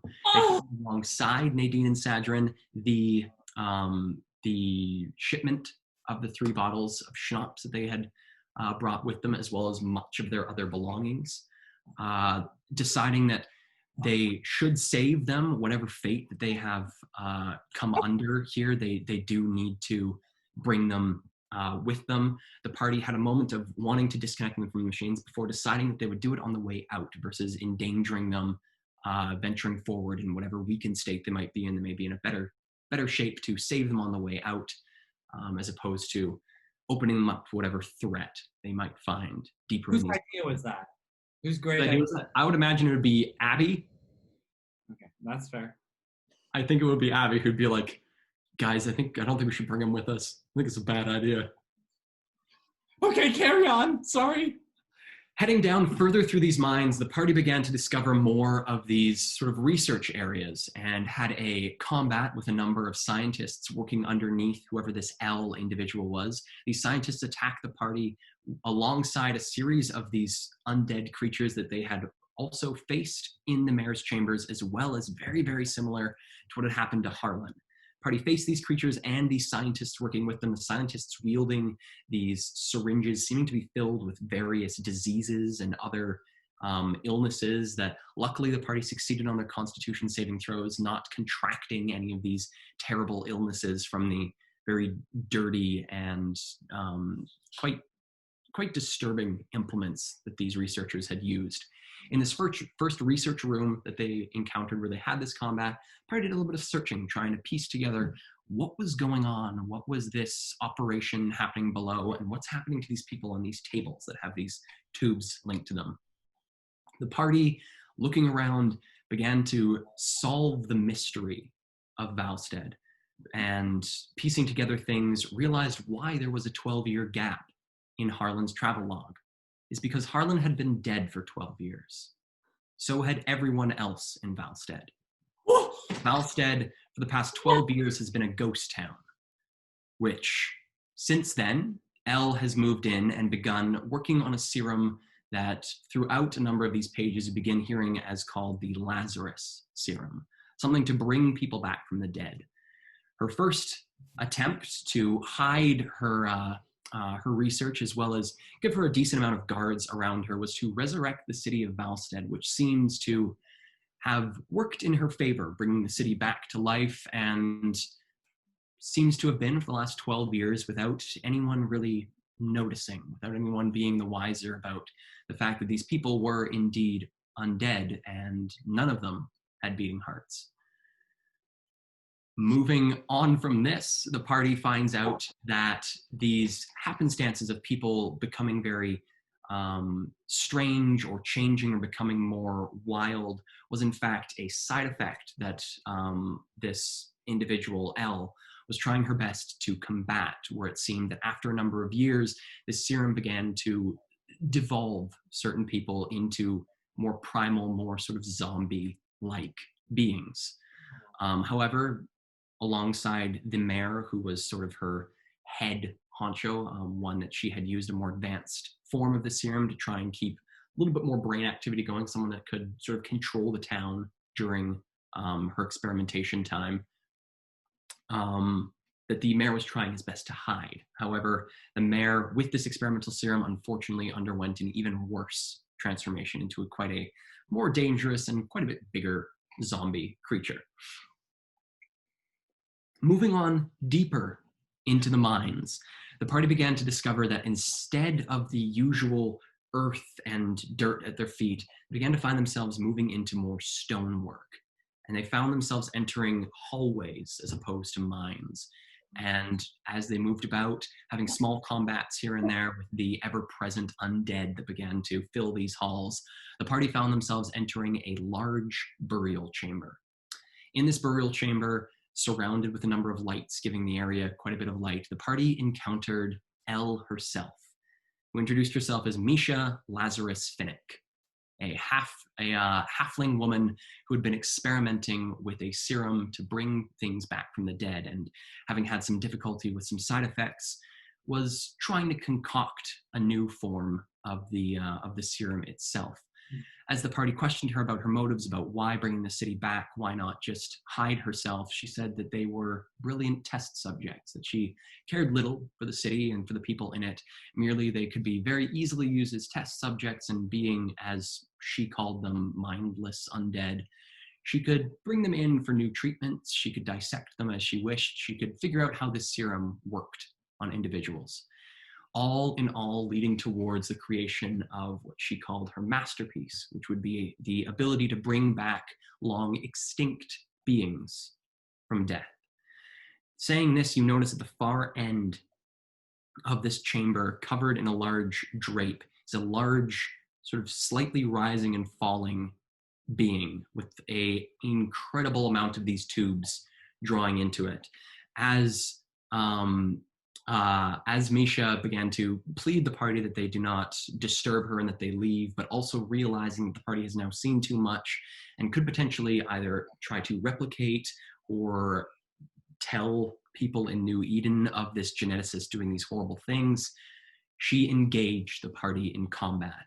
And as she drew her weapons, a roar filled the cavern as, rising up from the slab at the far end of the room, the remnants of a brass dragon came to life. We are picking things up with the party entering combat with Misha, Lazarus Finnick, and the undead brass dragon in this chamber. Dragon zombie? Do we roll for initiative? Roll for initiative. I don't know if I want to. Holy fuck, fight for our life mode right now. Y'all are not gonna believe me, but it's true. No. God, dude. Get out of town. Get out of Valstead. Roll the I will as soon as I can. You're nuts. Don't even need to say it. I swear. I swear to God. Can't Thanks for your your swings. So 20 and higher. 23. 23. Okay, Abby. I think this die is weighted. I'm not gonna lie, guys. I need to test it after. Anyone else above 20? Oh my god. Okay. That was the most thrilling 10 minutes of my entire week. Yeah, me too. Between 15 and 20. 15. Yeah. 15. 15, Oh. 15? I'm 16. Ooh. We're all pretty close together. Isla and Ludie, what are your dex mods? +4. 4. Okay, so you guys are going simultaneously. Oh god, we should work like a team. Yeah. So that's the whole crew, and then it is... Earlier in the day. What? We had such a good experience working together as a team earlier in the day. Right. This will just be a continuation. Yeah. As long as we can see each other. I think Okay. So, in this room, the four of you looking around, seeing this undead dragon pull itself up off of the slab. Misha pulling out weapons of her own. Looks to be that she is wielding sort of similar to these other scientists you faced. Looks like one of these syringe weapons, as well as a small flintlock pistol that she's carrying. You also see begin to rise off of some of the other smaller slabs through the room 3 of these undead, these sort of lesser undead creatures that you fought. With that, we are going to start combat with Abby. What would you like to do? Abby is gonna pull out the bleeding battle axe, and he's gonna look Elle dead in the eyes. So, you were so concerned with figuring out whether or not you could, that you didn't stop to think whether or not you should. I'm gonna fucking laminate you and rage and charge her. Okay, so you can reach her. Your movement, you can reach her. All right, I'm gonna start laying in the reckless of fashions. Okay. Oh, that's a 24 to hit 24 hits. with I'm also 2 hands on the axe. 2 hands on the axe. Yeah. So that's a total of 12 damage plus a con save if you would. Okay, so that is plus a con save. That is a 18 for her save. Okay, yeah, that'll save. Yeah, and then 20 on the second strike That hits. for another 8 damage and another save. Kale, did we have a long rest at all? I believe you guys. We're gonna say that you come into this with full spells and abilities versus figuring out what you would have spent over the last couple fights. And what about health? Oh, my luck points Oh. back. I'd say you come with full health, and sure, give yourself all your luck points. This is the end. Let's let it be crazy. Oh, thanks. Right. That's a 6 on her part for that second save. Ooh, that wound didn't close nicely. That one did not close nicely. So she now bleeding. Okay. Anything else you'd like to do there, Abby? Nah, that's me. 2 slashes. Okay, so bringing the axe down twice at her, you begin to see through the quite grimy lab coat that she's wearing, little patches of blood where your 2 strikes connected, but she's still very, very much healthy, very much in this fight. Great. Okay. From there, we actually jump to Misha. Misha. Oh, could you also just describe like what area we are in? Oh, yes. So in this, looks like to be a burial chamber, looks like a place where this brass dragon was buried however many hundreds or thousands of years ago. This thing has been dead. The body of which hasn't fully decomposed. Looks like bits and places of it, there's just bone, but the majority of it seems to have some semblance of scales and skin across it. Throughout this whole room, there looks to be a few of these hospital beds spread out through the room. There's 2 immediately on the left-hand side of the room and 3 on the right-hand side. Off of 3 of these are where the sort of lesser undead are beginning to rise off of. And at the far end of this room, flanked by 2 braziers, is this large slab where the dragon was laid to rest and is now rising itself off of it. And Abbi running at Misha. Misha's sort of standing about 15 feet away from the slab itself where this dragon is, and so has run up to her and given her 2 slashes. Okay. Okay, so Misha is going to, looking at Abbi, having taken these 2 swings, sort of like glancing at the wounds that have appeared across her, is going to use a bonus action to disengage. Of course. And is going to rush over to one of these hospital beds about 30 feet away from her to her left. And you see as she sort of glances over at you, begins fishing through a belt of various syringes, pulling one out with this bright yellow liquid in it, plunges it into the chest of the individual laying like half disemboweled on this table. And you see the liquid begin to slowly drain from this syringe. And that is her turn. Rex, what would you like to do? Well, I see Abbi charge in. I see her flee and inject this person. This is one who isn't running at us right now. Like This is one that isn't running at you. This is one of these still corpses. Fuck. That's a problem. How far away is she from me? From you, she's probably the better part of about 45 feet. Okay, I see her do this whole thing and see like the blood dripping from her, and I think to myself in my head, but the whole audience can hear, is I wonder what nightmares dwell in such an evil skull. As I cast Phantasmal Killer on this hoe, Ooh. I tap into her nightmares, and create, depending on if they fail their wisdom save, um, an illusory manifestation of their deepest fears. Okay. Oh, I've read about that spell. Visible only to that creature. Cool. At the end of each turn, the target takes. So it's a wisdom save? Yes, That is an 11. failure. All right. They are frightened, as long as I'm concentrating on it. Okay. And I want to know what I see, like what. You don't see it. No, It's but only visible to her.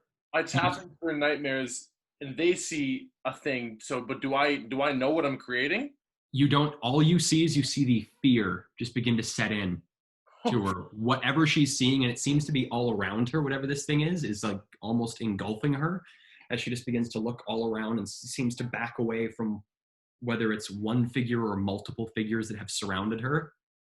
She looks very spooked. Okay. All right. That's a region. Okay. Cool. And then also, I'm going to take 10 feet forward so that she's within 30 feet and cast my Hexblade's Curse on her. Okay. So you begin to feel the heartbeat, and she does indeed have a heartbeat. And is it really fast? It's quite fast. It's a very scared heartbeat. Uh-huh. There's just glee on Rex's face right now. And that's my whole turn. Okay. From there, Isla and Ludie, what would you guys like to do on your combined turn?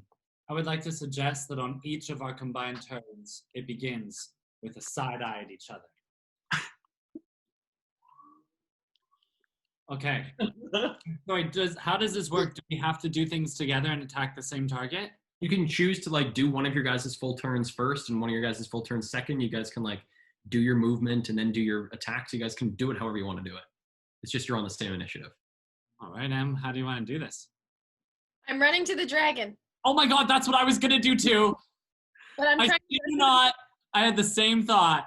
Well, probably not the same, but we both run to the dragon. Okay, the dragon is about 60 feet away, so it will take a bonus action dash from you there, Isla, and I believe you can just about make it there, Ludie. I'm 55, so I'm going to use, I would like to mount the dragon. Wait, sorry, where is its head? Is its head on the floor? The head is like beginning to lift off the floor and point towards you guys at the entrance. Never mind, I don't mount it. I want to get close to its head and straddle its neck. So do I need to use a key point in order to get there? Because I have you need to use a key point to get to that spot. Yeah. And then I'm gonna get you to first give me an acrobatics check to try and hop onto it. You're gonna do a series of checks here that take your actions. You won't be able to attack it this turn.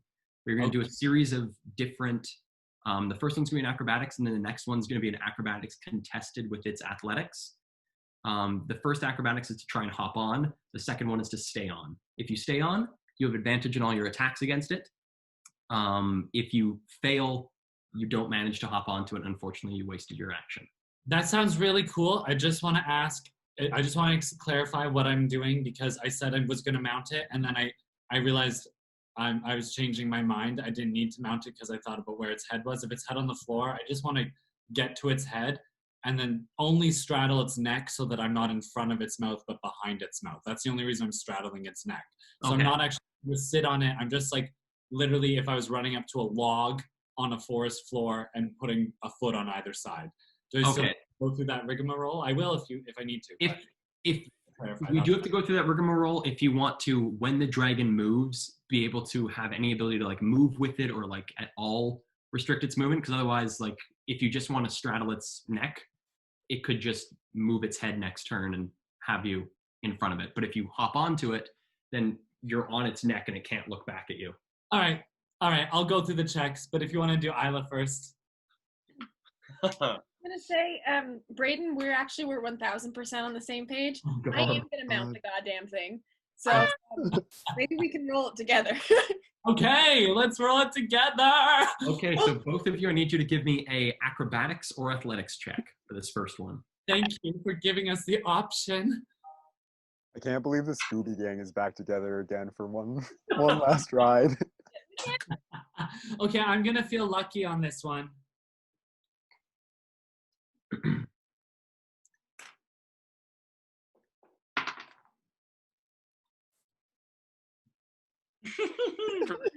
So happy. Isla, Acrobatics. 21. 21. Ludie, 24. Oh, nice. You guys both made the DC 20 to hop onto this dragon. It's not easy to hop onto a dragon. And now I need you both to give me athletics or acrobatics checks, and this is one's going to be contested. Can we just high five quickly midair as we both successfully hop on? So you guys are both able to hop onto this dragon. You guys are both hopping onto the neck, or where are you hopping on there, Isla? I'm trying to mount him, like full on. I'm trying to mount the thing on its back. Okay, you're on its back. Yeah. Okay, so Ludie's hopping on the neck. You're hopping on the back. Ludie successfully wraps himself around this this dragon's neck. Ludie, you find as you're like wrapping your arms around, there's spots where there's a bit of softness in the scales, and you can feel your hands sort of like slide underneath scales and begin to feel the viscera and tendons underneath. Okay. Isla hopping on, you see along this creature's back, there are these frilled spines where there's parts on the spines where the frill has completely rotted and there's just exposed spine bone. Where the spine looks like just shriveled to almost nothing. But you both are able to hop onto your respective spots. And now give me, each of you is going to give me a acrobatics check.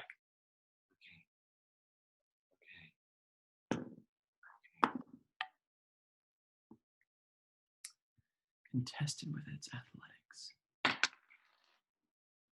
big strong dragon, guys. Oof. Very strong. That's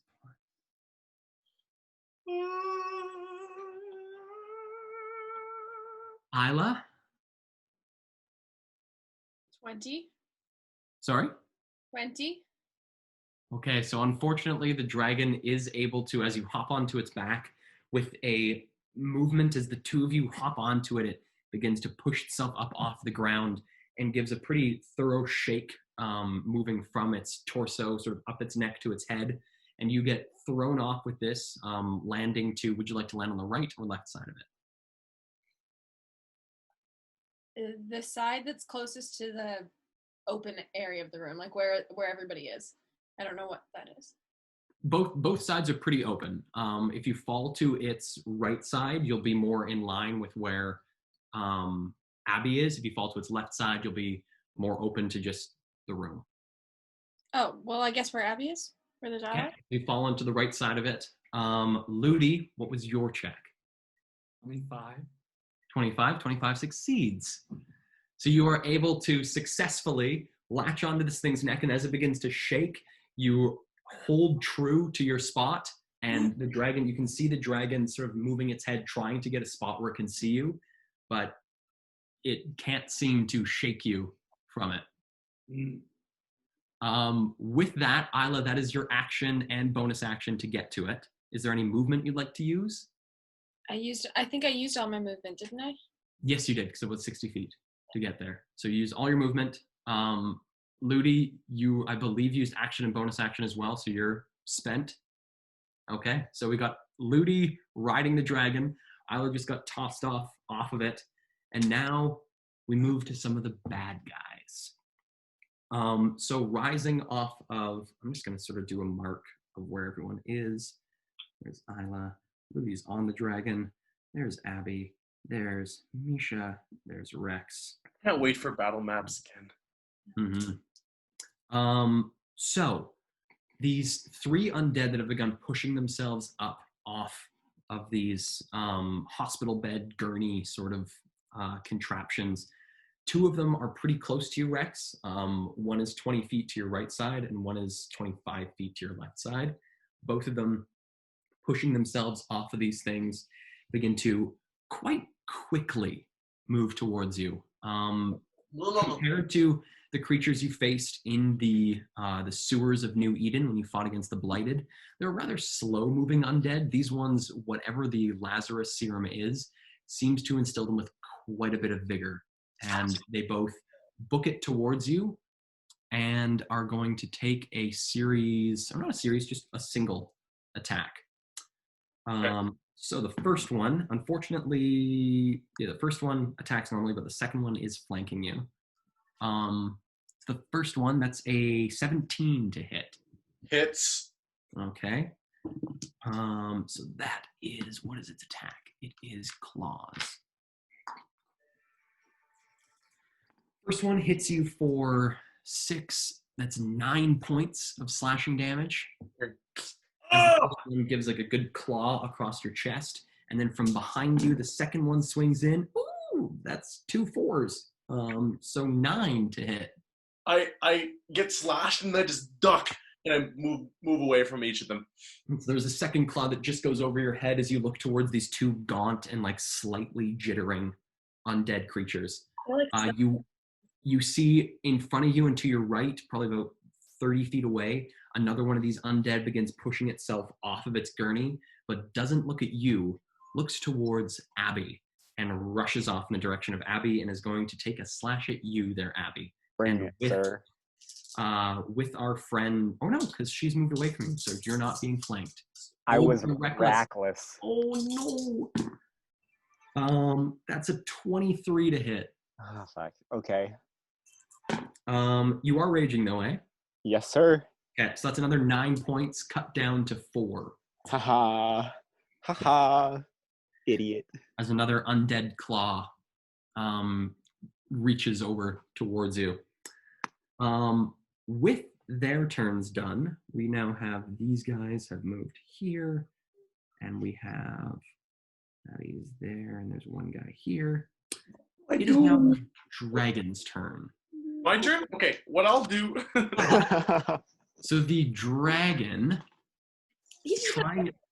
trying its best to shake Ludie off of it, realizing that Ludie has become quite attached to it and is as much a part of it now as its undead physique. You see as it's shaking its head trying to get Ludie off, you see this dark, almost like deep purplish red hue begin to form in its chest as it begins to move further up the creature's throat, and shaking its head to try and get Ludie off of it, releases a gout of flame in front of it, which will be hitting Isla, Abbi, and the undead that Abbi is currently in combat with. So I need dexterity saving throws from you guys. Wow. This was a bad time to have that eagle vision. I really should have kept danger sense. Oh. Did danger sense give you an advantage on dex saves? Yeah. Yeah. I also have a pretty sick advantage on dex saves. Heck yeah. Like, yes. Oh, hell. And you're evasive, too. So does that mean half damage on a failed save? On a failed save, it means, half damage. On a successful one. Nothing. So, I have the Abbi, 21, sir. 21, so you do succeed, so you take half damage, which the full damage is 46. So you take half of that, which is 23. Cut in half again is 11. Oh my god. I'd be done. That, like, one shot and I'd be out. Well, Isla, what did you roll? I rolled an 18 on the die plus, so it's 25 total. Okay, so But 25 succeeds, so you take 0 damage. Whew. There's a gout of this purplish flame that erupts from this creature. One of the things that you note there, Abbi, is the flame doesn't burn when it hits you. It feels almost like it draws from you. It is necrotic damage, not fire damage. Oh. You take 0 damage, Isla, as you hit the deck as this thing's mouth opens up mere feet away from you. You see this gout of flame looking behind you. You see Abbi bring up an arm and the axe sort of in between himself and the dragon's flame and seems to absorb the brunt of this attack. The undead seems to do a pretty good job at sort of staying on the side of Abbi that gives it a bit of cover from this, and also only takes half damage. However, even with this half damage, sort of being in the what do you call that? Being in the wake of Abbi, you turn around to see this creature that just slashed at you, and you see it just crumple into the ground. And so that one is dead. That is the dragon's action. I really wish we had healing potions. Guys, if you're healing surges, remember those. And with that, the dragon is not going to move. That's the dragon's turn. So, Abbi, what would you like to do?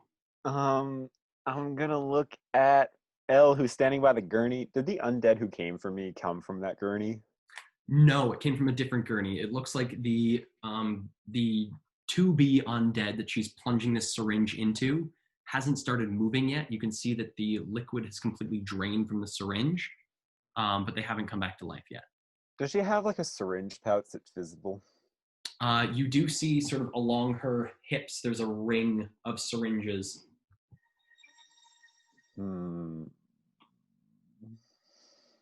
All right. I'm gonna hustle over there, and once I get to her, I'm gonna be like, looks like your little creations are made of toilet paper. Hope you have a little more substance. And I'm gonna try to grapple her. Okay, give me a athletics check, and you're raging, so advantage. Yes, sir. She's gonna try and 18.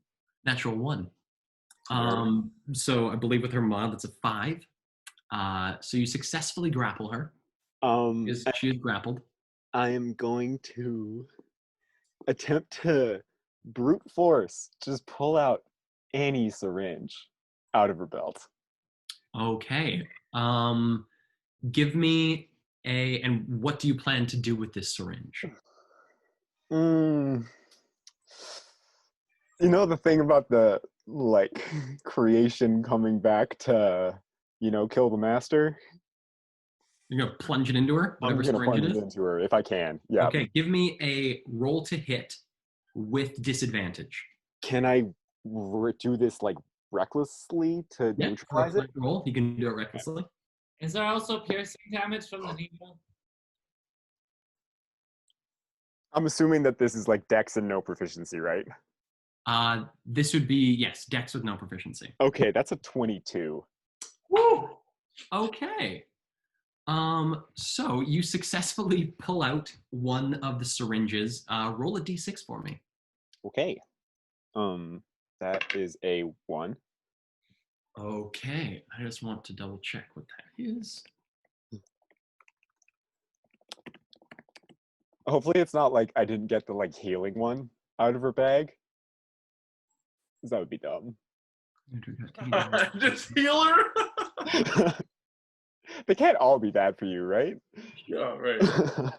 Fuck, that'd be so funny. Yeah. Heal the boss. I feel bad for hitting you with an axe. Here you go. Okay, so that deals, when you hit her with that deals, roll 2d8. Okay. Add your dex mod. Yes, sir. 12. And then roll me 1d4. 14 total. Okay. So that brings her down to there, and she's going to make a con save. You got one of the ones that doesn't heal.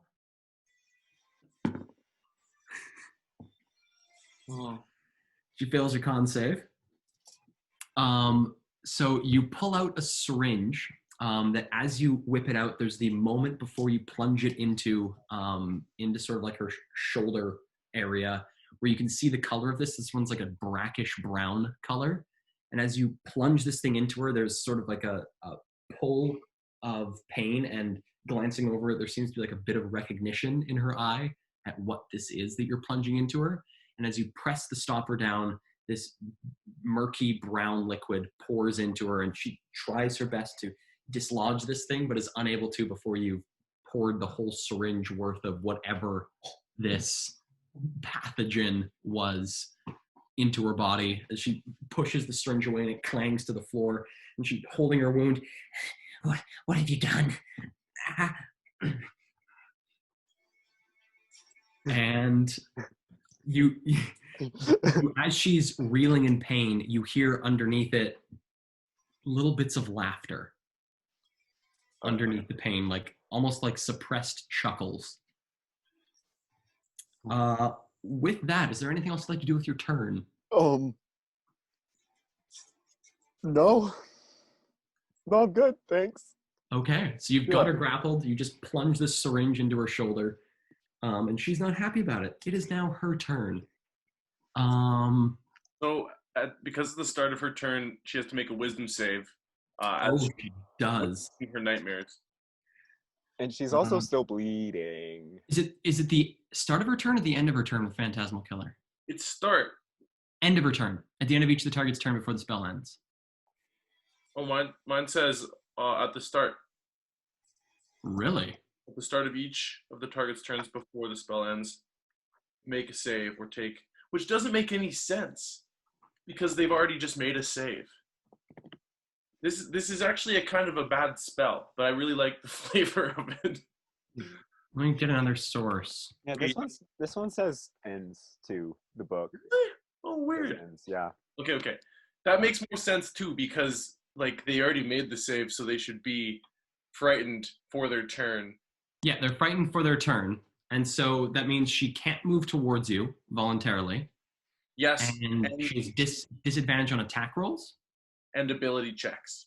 Okay. So that grapple technically would have been at disadvantage, but she got a nat 1 or something. So, yeah. Can't do any worse than that. But she does bleed at the start of her turn for 3 points of damage, and is going to try and make another con save to cancel the bleed. Natural 17 does stop the bleeding. 100%. And then sort of glance, you've got her in this hold. She looks up at you with fear in her eyes. There's something behind you that you can't see that she seems dead terrified of. She is going to reach into her pouch at the side of one of the syringes at her side. Well, if you're gonna do that, I guess I'll do it too. And reaching down into the syringes is going to try and stab you at disadvantage. Reckless makes it a normal roll. Oh shit. So that is a 16. Yeah. Oh no. What's So the 16. Oh, I'm gonna get sewage veins. Oh. So that is, oh my god, 12. It's 16 points of piercing. So cut down to 8 points of piercing. All right. Yes, sir. And 3 points of poison, cut down to 1 point of poison. Okay. And I need you to give me a Constitution saving throw. Oh, what the fucking vial? Please be nice to me. Please be nice to me. That's a nat 1. Okay. Oh Oh, no. that's the other side of the spectrum that you're usually rolling in. Yeah, it's the coin that I'm flipping, you know? So she pulls out a syringe and you see this brackish green liquid as she plunges it into your thigh and begins to push down the stopper. And from where you've got her in this grapple, as you're trying to sort of push away the syringe before she completes the injection, you're unable to get it out as she's got it in like the perfect spot in this grapple to keep the injection to the end. And you feel this almost fire through your veins.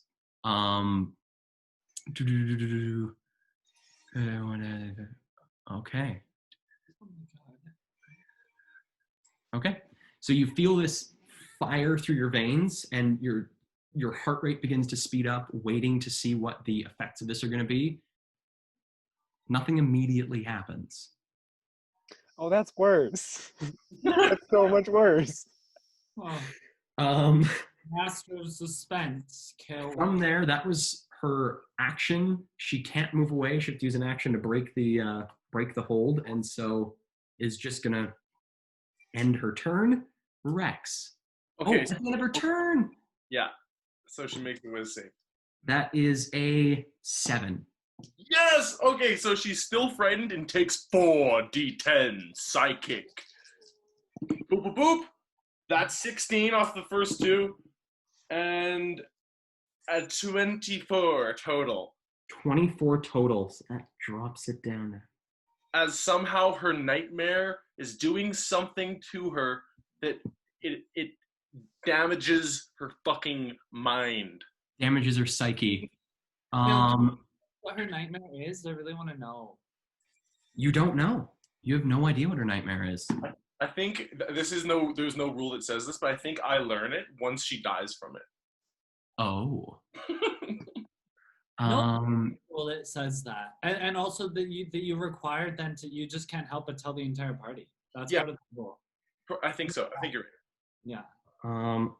Roll me another 1d10 psychic there, Rex. An extra bit? Mm-hmm. Okay, it's 6. Okay, so she takes another 6 points of psychic damage as she falls into uncontrollable laughter. Wow, I didn't do, that's not part of the spell, guys. This is I didn't do that.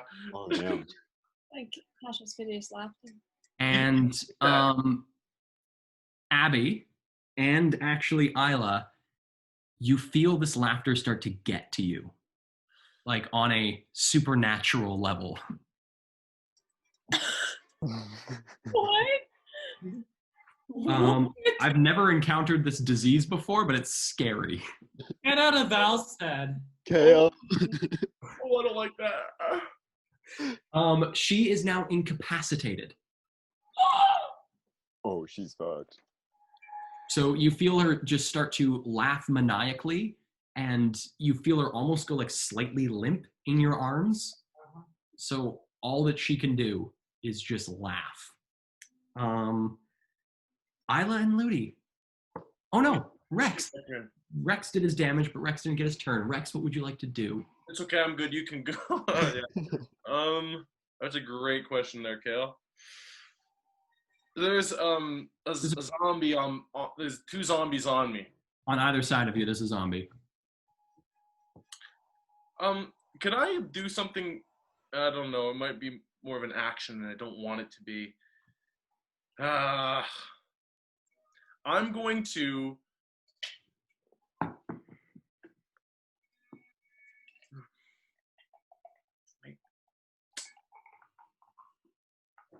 Fuck it. I'm thunderstepping out of there.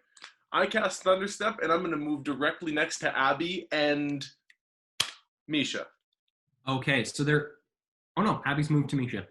Okay, so popping over there. Yeah, I don't want to be next to 2 if I'm on my own. So I just just standing there. I kind of look to both sides. I've got like my arms out. I know that she's getting like messed up by the spell. I go, "Hold na cast!" And I'm gonna, with the crack of a whip, hit all of them. Need con saves from the lot.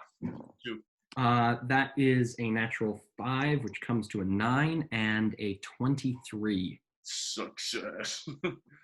So one takes half of my 4d10 again, and the other takes full. Okay, 5 and 9, so 14. 14. 14? So 7 and 14. That means. And Buddy Boy takes 7. Okay. And then I just go. A thunderous clap that echoes through this decently small chamber. Then I appear next to Abbi, and I draw the sword from my cane, and I'm holding it menacingly over Misha's head. Okay. With that, we jump to Isla and Ludie. Combined turn. What you want to do? Well, hey, Em, Yeah. do I have any sense that Isla wants to get back on the dragon? Is there any body language going on? I don't think so. Okay, never mind. Take it away. Oh God. Okay. I'm sorry. I need to better understand where I'm at. So I know I was flung off the dragon. There, you are 5 feet away from the dragon. You're like right in front of the dragon. Behind you, about like 10 feet behind you, is where Rex and Abbi are surrounding Misha. Oh, we're in really close quarters. Okay. Ludie's still on the dragon, right? Oh yes, very much so. You see the dragon was trying to get him off, but can't seem to get Ludie off of him. Ludie sure knows how to ride a dragon. How to train your dragon.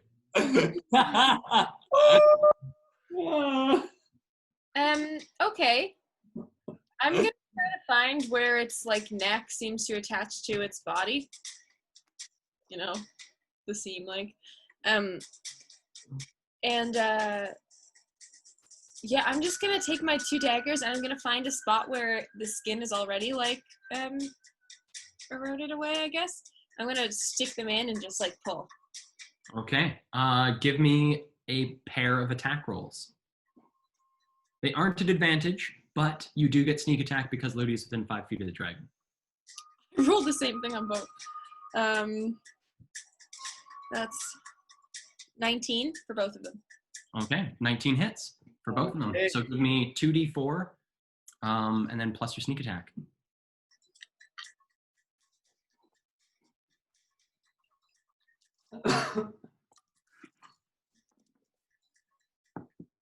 Oh, that's not too good.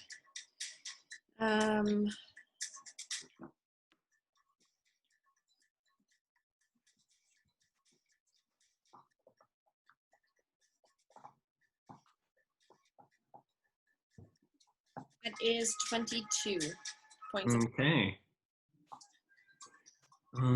So it brings him down to that. Okay, so you stab these daggers in, drag them down. You can see this sort of dark blood that's sort of mixed with, looks like flecks of yellow throughout the blood, sort of begin to seep from the wound. Quite slowly. Doesn't look like there's really any heartbeat to this creature, so it's not like pumping out. It's just more like almost like just oozing out of the wound. Ludie, what would you like to do aboard the dragon? Aboard the dragon. I reached for my, I did plan this. I reached for my butterfly knife.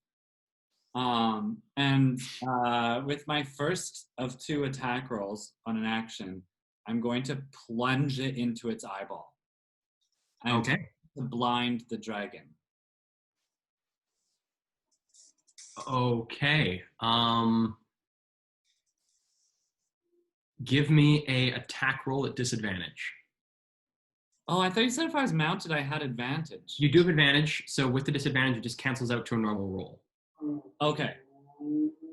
I may need to take back some of the damage I just did because I just remembered that one of my daggers got burned by a little boy. I don't remember what that does to it. I just know that it does do a -1 to its damage. So it's just -1 damage.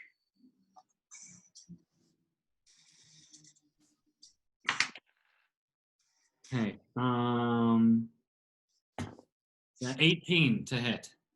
Okay. 18, as you swing in to try and hit its eyeball, the dragon sort of swings its head as it's trying to get you off of it, and you are unable to make contact. The attack misses. Okay.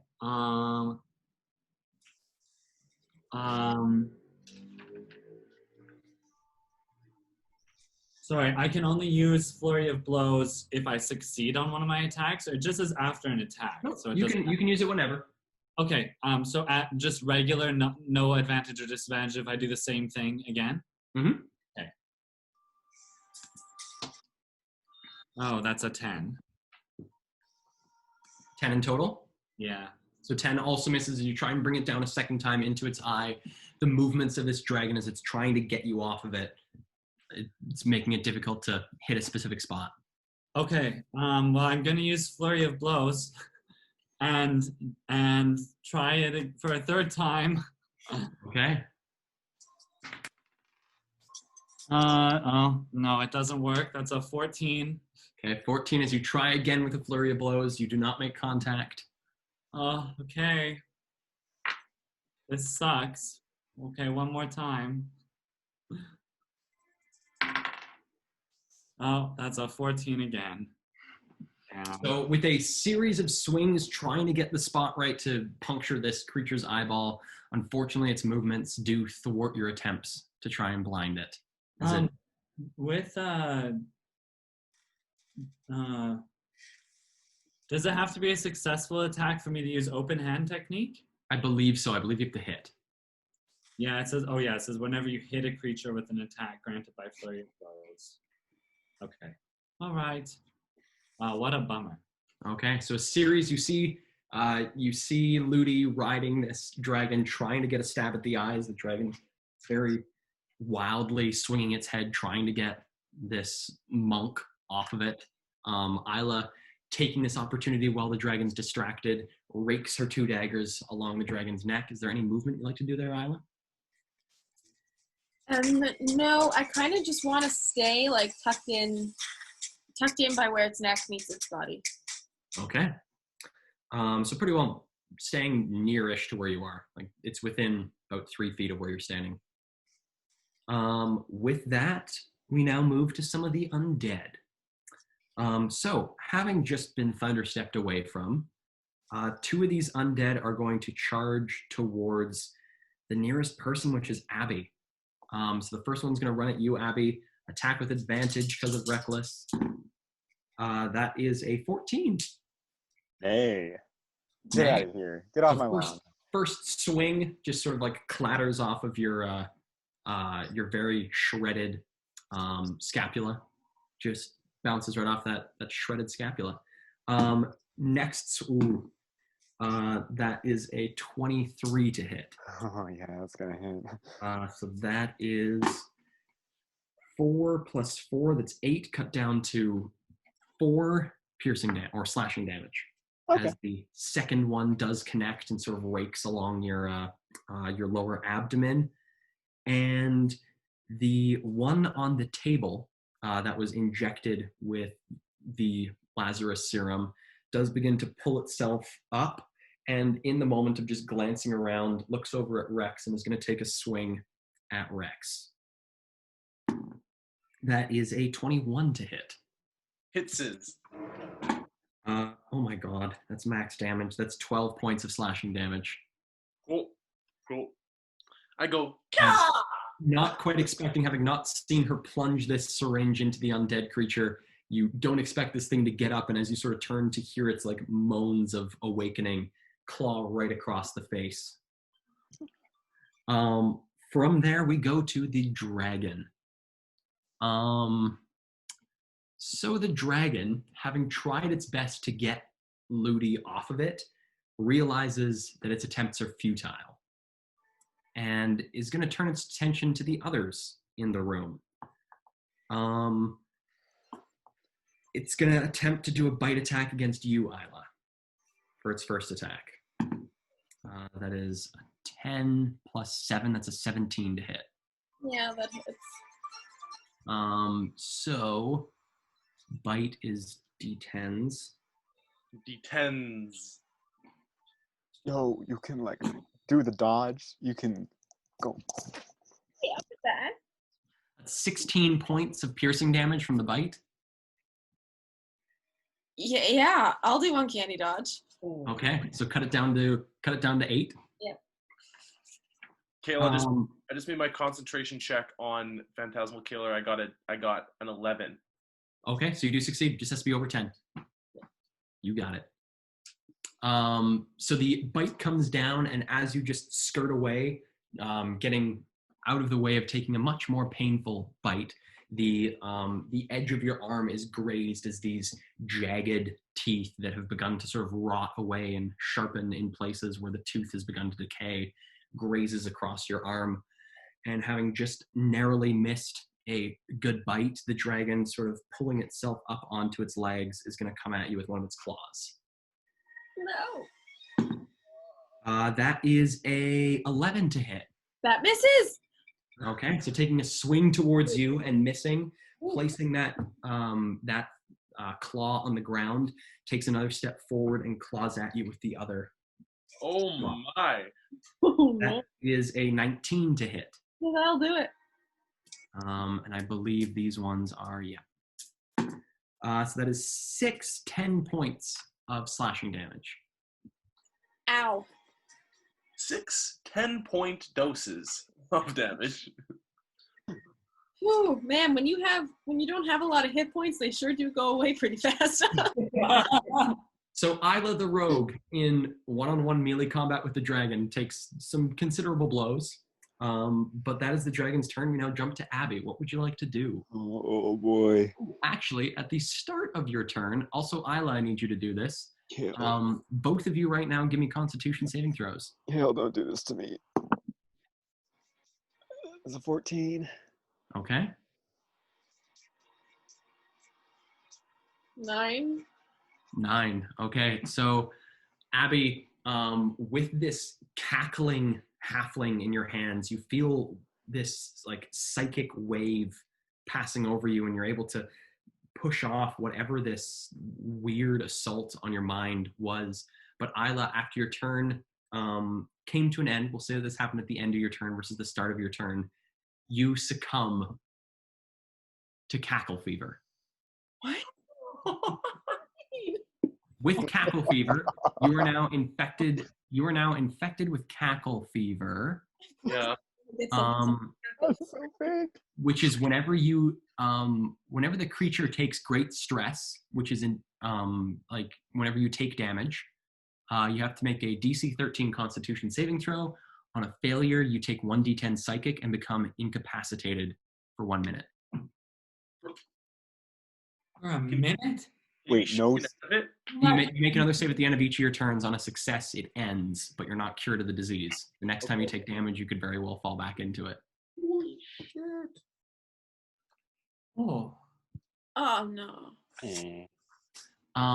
So This might be a TPK. with that, we now jump to, that was Abbi. So Abbi, what would you like to do? Having just resisted this cackle fever that you injected her with.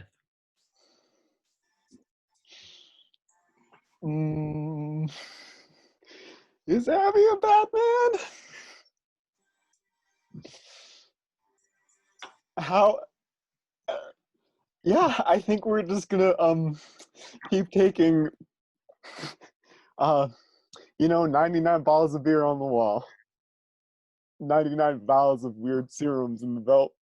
So you're gonna grab another serum? I'm gonna try it. Okay, and are you gonna do reckless again? Yeah. Okay, give me a flat attack roll. Yep. That's off. That's a 10. And I'm just gonna try it again. Like a 10 in total? A 10 in total. Okay, that Yeah. doesn't hit. And then the second one's an 18. 18 hits. So as you reach up, you grab one of these syringes from her hip and bringing it down towards her, this mad cackling, these like fits of laughter that she is currently in, sort of, you go to strike at her and she moves just out of the way, and going in for a second strike, you do connect. One of the things I just want to see, I don't think you do. Just wondering if you get advantage on someone, or like auto crits on someone who's incapacitated, or that might be unconscious. I think it's just paralyzed. Yeah, incapacitated is just no actions. So you strike her with this thing, with this syringe. Give me a roll on a d6. Yes, sir. That's a 4. Okay, so you choose another one that hasn't been seen. You've seen the brackish brown liquid that was injected into you, or that was injected into her. You saw the weird green liquid that was injected into you, and now you pull out one that's this like hazy purple, and you inject it into her. Roll me 2d8, add your dex, and then roll a d4. Okay.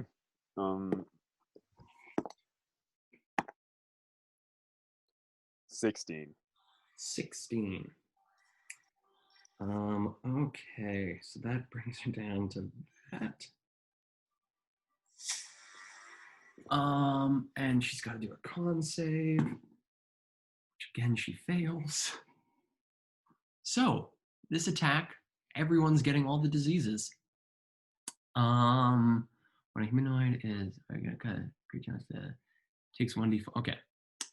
So you inject her with this purplish liquid. You watch the liquid disappear into her body. She doesn't seem to notice a whole lot in this like weird state of laughing, but also looks like mortally terrified. And you can see like a little bit of her sanity trying to push through this state that she's in. You don't see any immediate effects from this one either. Okay. Okay. Yeah. With that, she's also looking very rough. She's in a very rough state. Anything else you can do in your turn there, Abbi? I think I'm good, thanks. Okay. So injecting Misha with another one of her concoctions, we go to Misha's turn, where at the start of it, I think at the start she makes a save against cackle fever. She's dealing with a lot of stuff right now. A lot of stuff. At the end of each of its turns. So she doesn't do anything for her turn. At the end of her turn, she makes a save. She succeeds her save against cackle fever, so the laughing stops. However, she has to make a save assist against, it's Whiz? Yeah, Whiz. That's a 14. Fail! Woo! That's going to be, oh my god, 2 9s. 18, 6, and a 3. That's another 9. 19, 27. Psychic. Nice. So how does this manifestation of her fear kill her? Well, assuming you said it's a group of people? It seems to be something that's surrounding her. It's either a group of people or a thing that has engulfed her.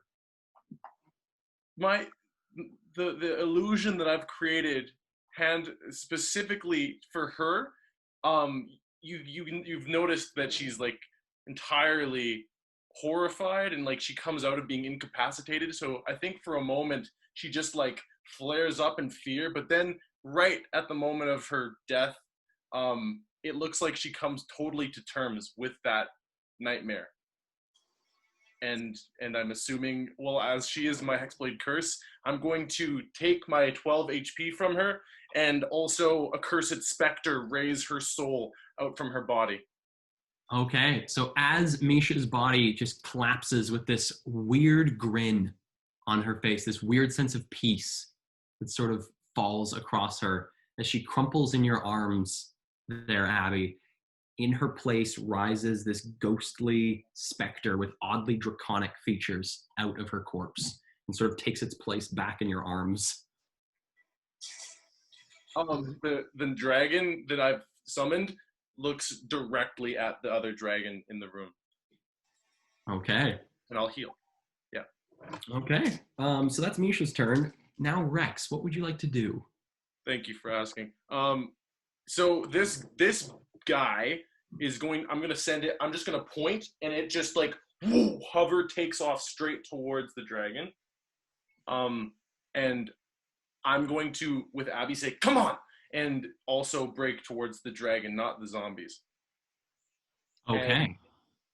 And, I think I'm within reach of one, so it might the one that's still on the gurney is going to take a strike at you. Yeah. That is a 17 to hit. Yeah, that hits. Dude, do you still have you still have my shield? Are you using it? No, I'm not. I didn't say, so I figured I'm not. Fair enough. That is 9 points. Yeah, 9 points of slashing damage. Okay. And getting hit on the way, I kind of look at the shield on my back that it could have hit instead. And with my sword out, I'm just going to charge this dragon with my dragon, and me, dragon. So that's gonna be the 2 attacks from me. I think I should just do it. Yeah, I get 2. Okay, first attack from me. Ooh, with a 2 on the die, that's a 10. 10? Yeah. 10 does not hit, unfortunately. Didn't think so. Okay, another one. 18 to hit. 18 hits. 18. Okay, so that's gonna be a D8 plus charisma, 6 damage to him. Okay. And then my ghost is gonna fly kind of like onto its back, and it just like Dementor kind of swoops by, and its maw opens up. Instead of a dragon breath, it's a dragon inhalation to drain this creature's life. I don't know if it's resistant, but we're about to find out. So it's a +9 to hit. Ooh, damn. Okay, we're not gonna find out now. 15 to hit. 15 does not hit, unfortunately. Okay. Okay. But it's just kind of like floating around its like back area. Like a little Okay. With that, we now jump. I just want to say I don't place myself directly next to where Isla is. I want to go like towards the dragon's ass. Okay, Like, the dragon is like right now backed against a wall. okay, so then like close. I guess I'll go close to the wall. Okay, so sort of circle around to the wall. Yeah, so that if I wanted to like, just so that we're not all in cone land. In Cone Land, nice. So with that, Rex circles around, takes a couple swings at this dragon. Isla and Ludie, what would you like to do on your combined turn?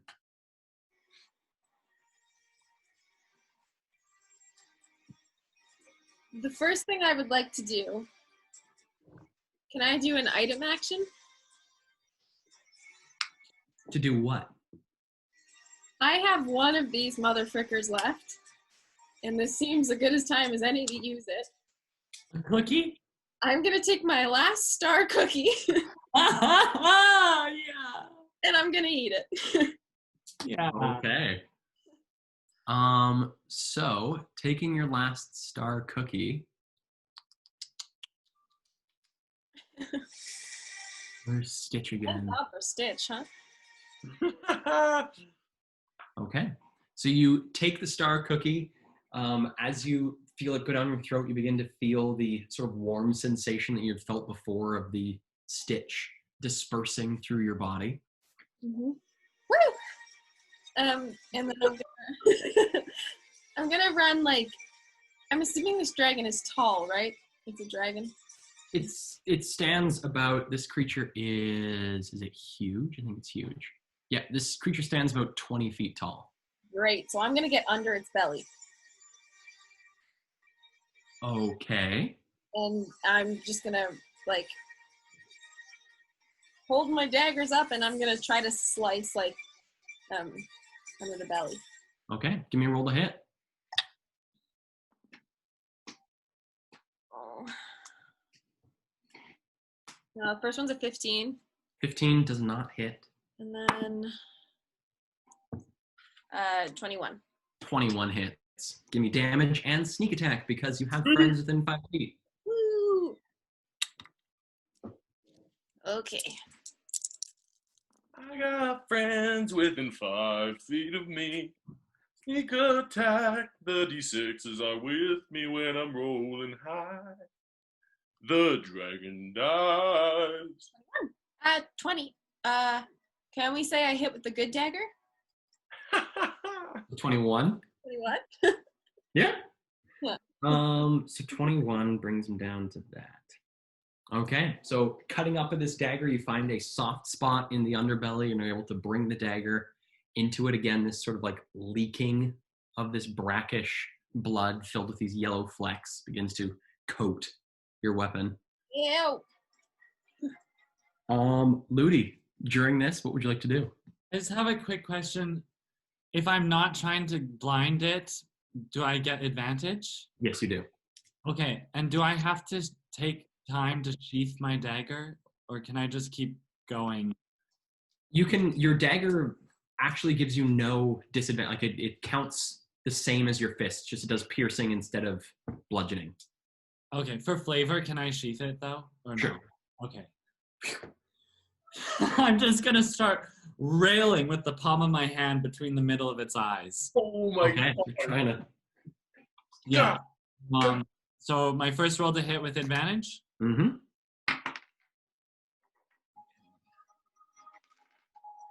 The 20. That hits. Okay. Okay.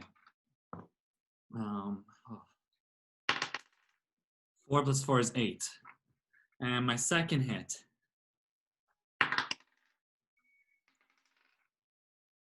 18. That hits. Oh, it hits. Remember stunning strike. I know, that's after. After you hit an opponent, spend 1 key and yeah. No, I don't want to spend a key yet.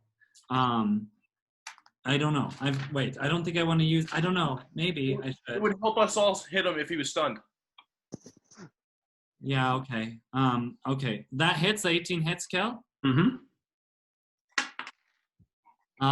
7. So 7 and 8 on the first one. And yeah, I'm gonna, wait, can I spend 2 key points? I can still spend a second key point and do flurry of blows, right? Mm-hmm.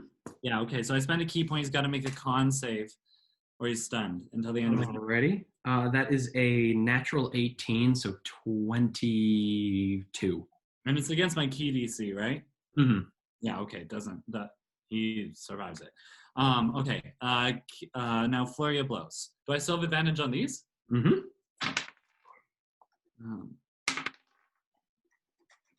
So it's 16. 16 just hits. Does? Mm-hmm. Oh. 16. Oh, did he have a higher DC, a higher AC when I was trying to blind his eyes? Okay. He did. Oh man, okay. Oh, off the table. 5. And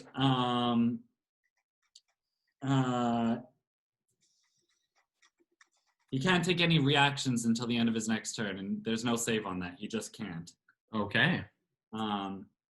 At least that's what my interpretation just says. Target can't take any reactions until the end of his next turn. All the other ones say that like dex save or knocked prone, strength save or pushed 15 feet away, but this one just says nothing like that. It just says that he just can't. Does that make sense? Yeah. No, it totally reads that. Okay. And yeah, okay, my last flurry of blows.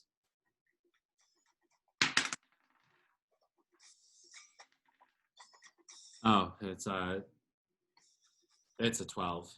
12 unfortunately does not hit. Okay. But dex or strength. Well, not strength because I want to push him 15 feet away. It has to hit for you to impose one of those. Oh yes, thanks. Okay, that's it then.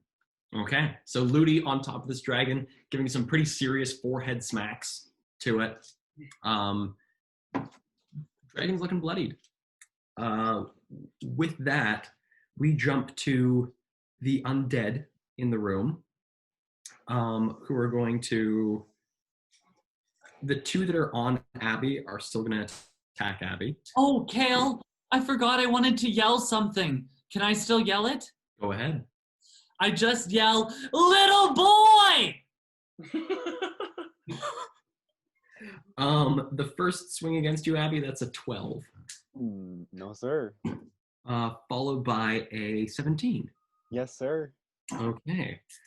That is 7 plus 4 is 11, cut in half, 5 points of slashing damage. As one of these 2 undead is able to connect once again with you. The one on the gurney is going to continue chasing Rex. Ah! Is going to give a swing at Rex. That is a 10 to hit. I've been slashing at this thing. I look over and go, Abbi, make sure to, whoa, hey! Question. Once it like gets off the gurney, because Misha was next to the gurney and I was next to Misha, and Rex is sort of in the opposite direction of me, does he have to run by me? It's not within 5 feet. No. Ah, rude. Okay. Not within 5 feet. Very close though. But is able to skirt around. That's the undeads. That's all of them. Now we go to the dragon, who unfortunately has gotten his breath weapon back.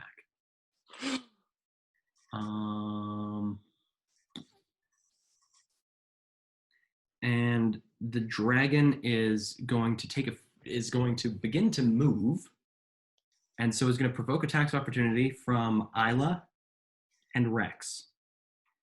How about Rex 2? Rex 2 as well. Beautiful. So 3 attacks of opportunity there, friends.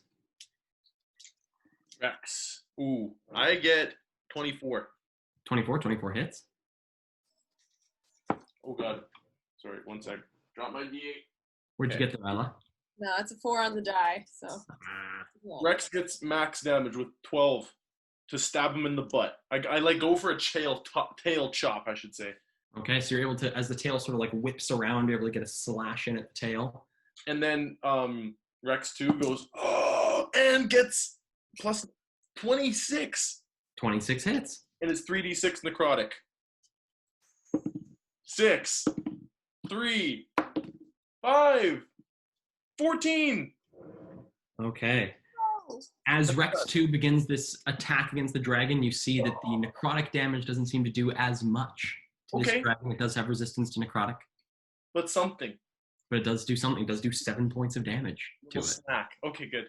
But this dragon sort of backing away from the party, you begin to see a different color arise in its chest. Instead of this like purplish red glow, it's this gray, this like beigeish gray hue that begins to fill its throat, and through some of the holes that have now been cut into it, you see this gas begin to pour out of the holes in it as it releases a how far is it?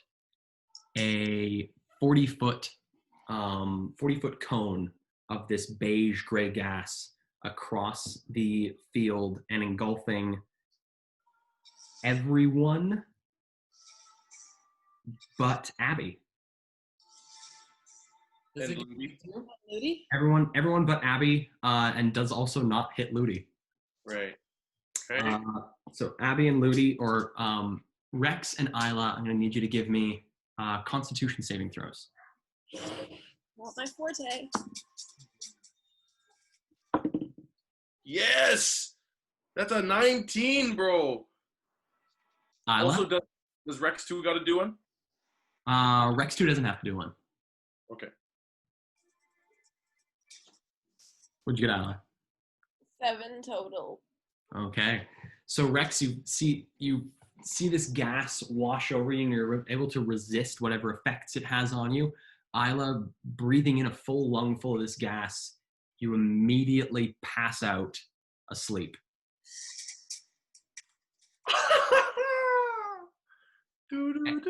And with Isla asleep, the party proceeds to slowly but surely defeat this dragon over the course of the next couple of rounds. We're just running near the end of our time here.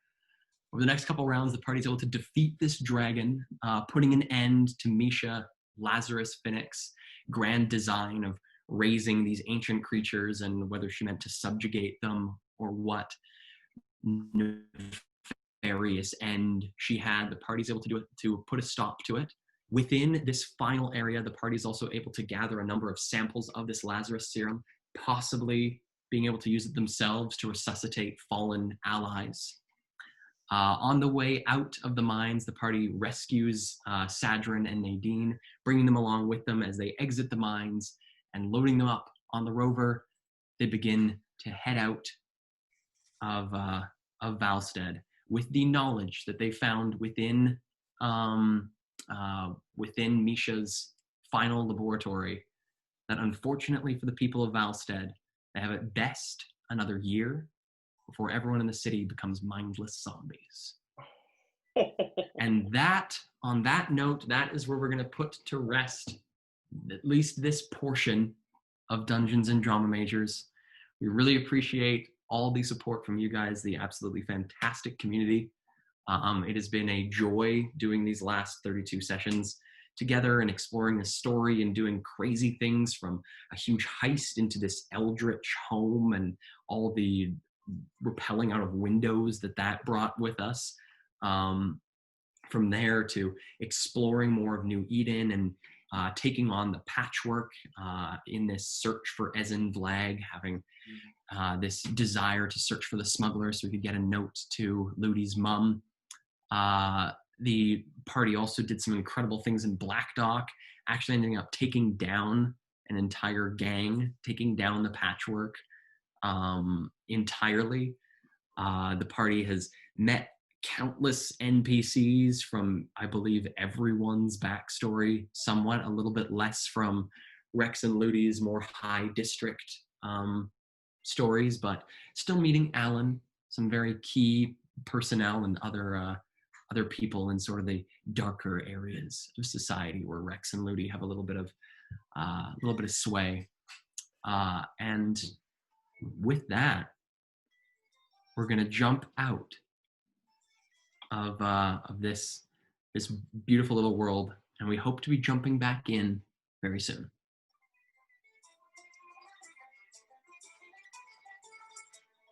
And with that, have a good night. If you haven't already, please subscribe. We'll catch you guys later. Goodbye. Fade to black and post will make this call fade to black. Bye.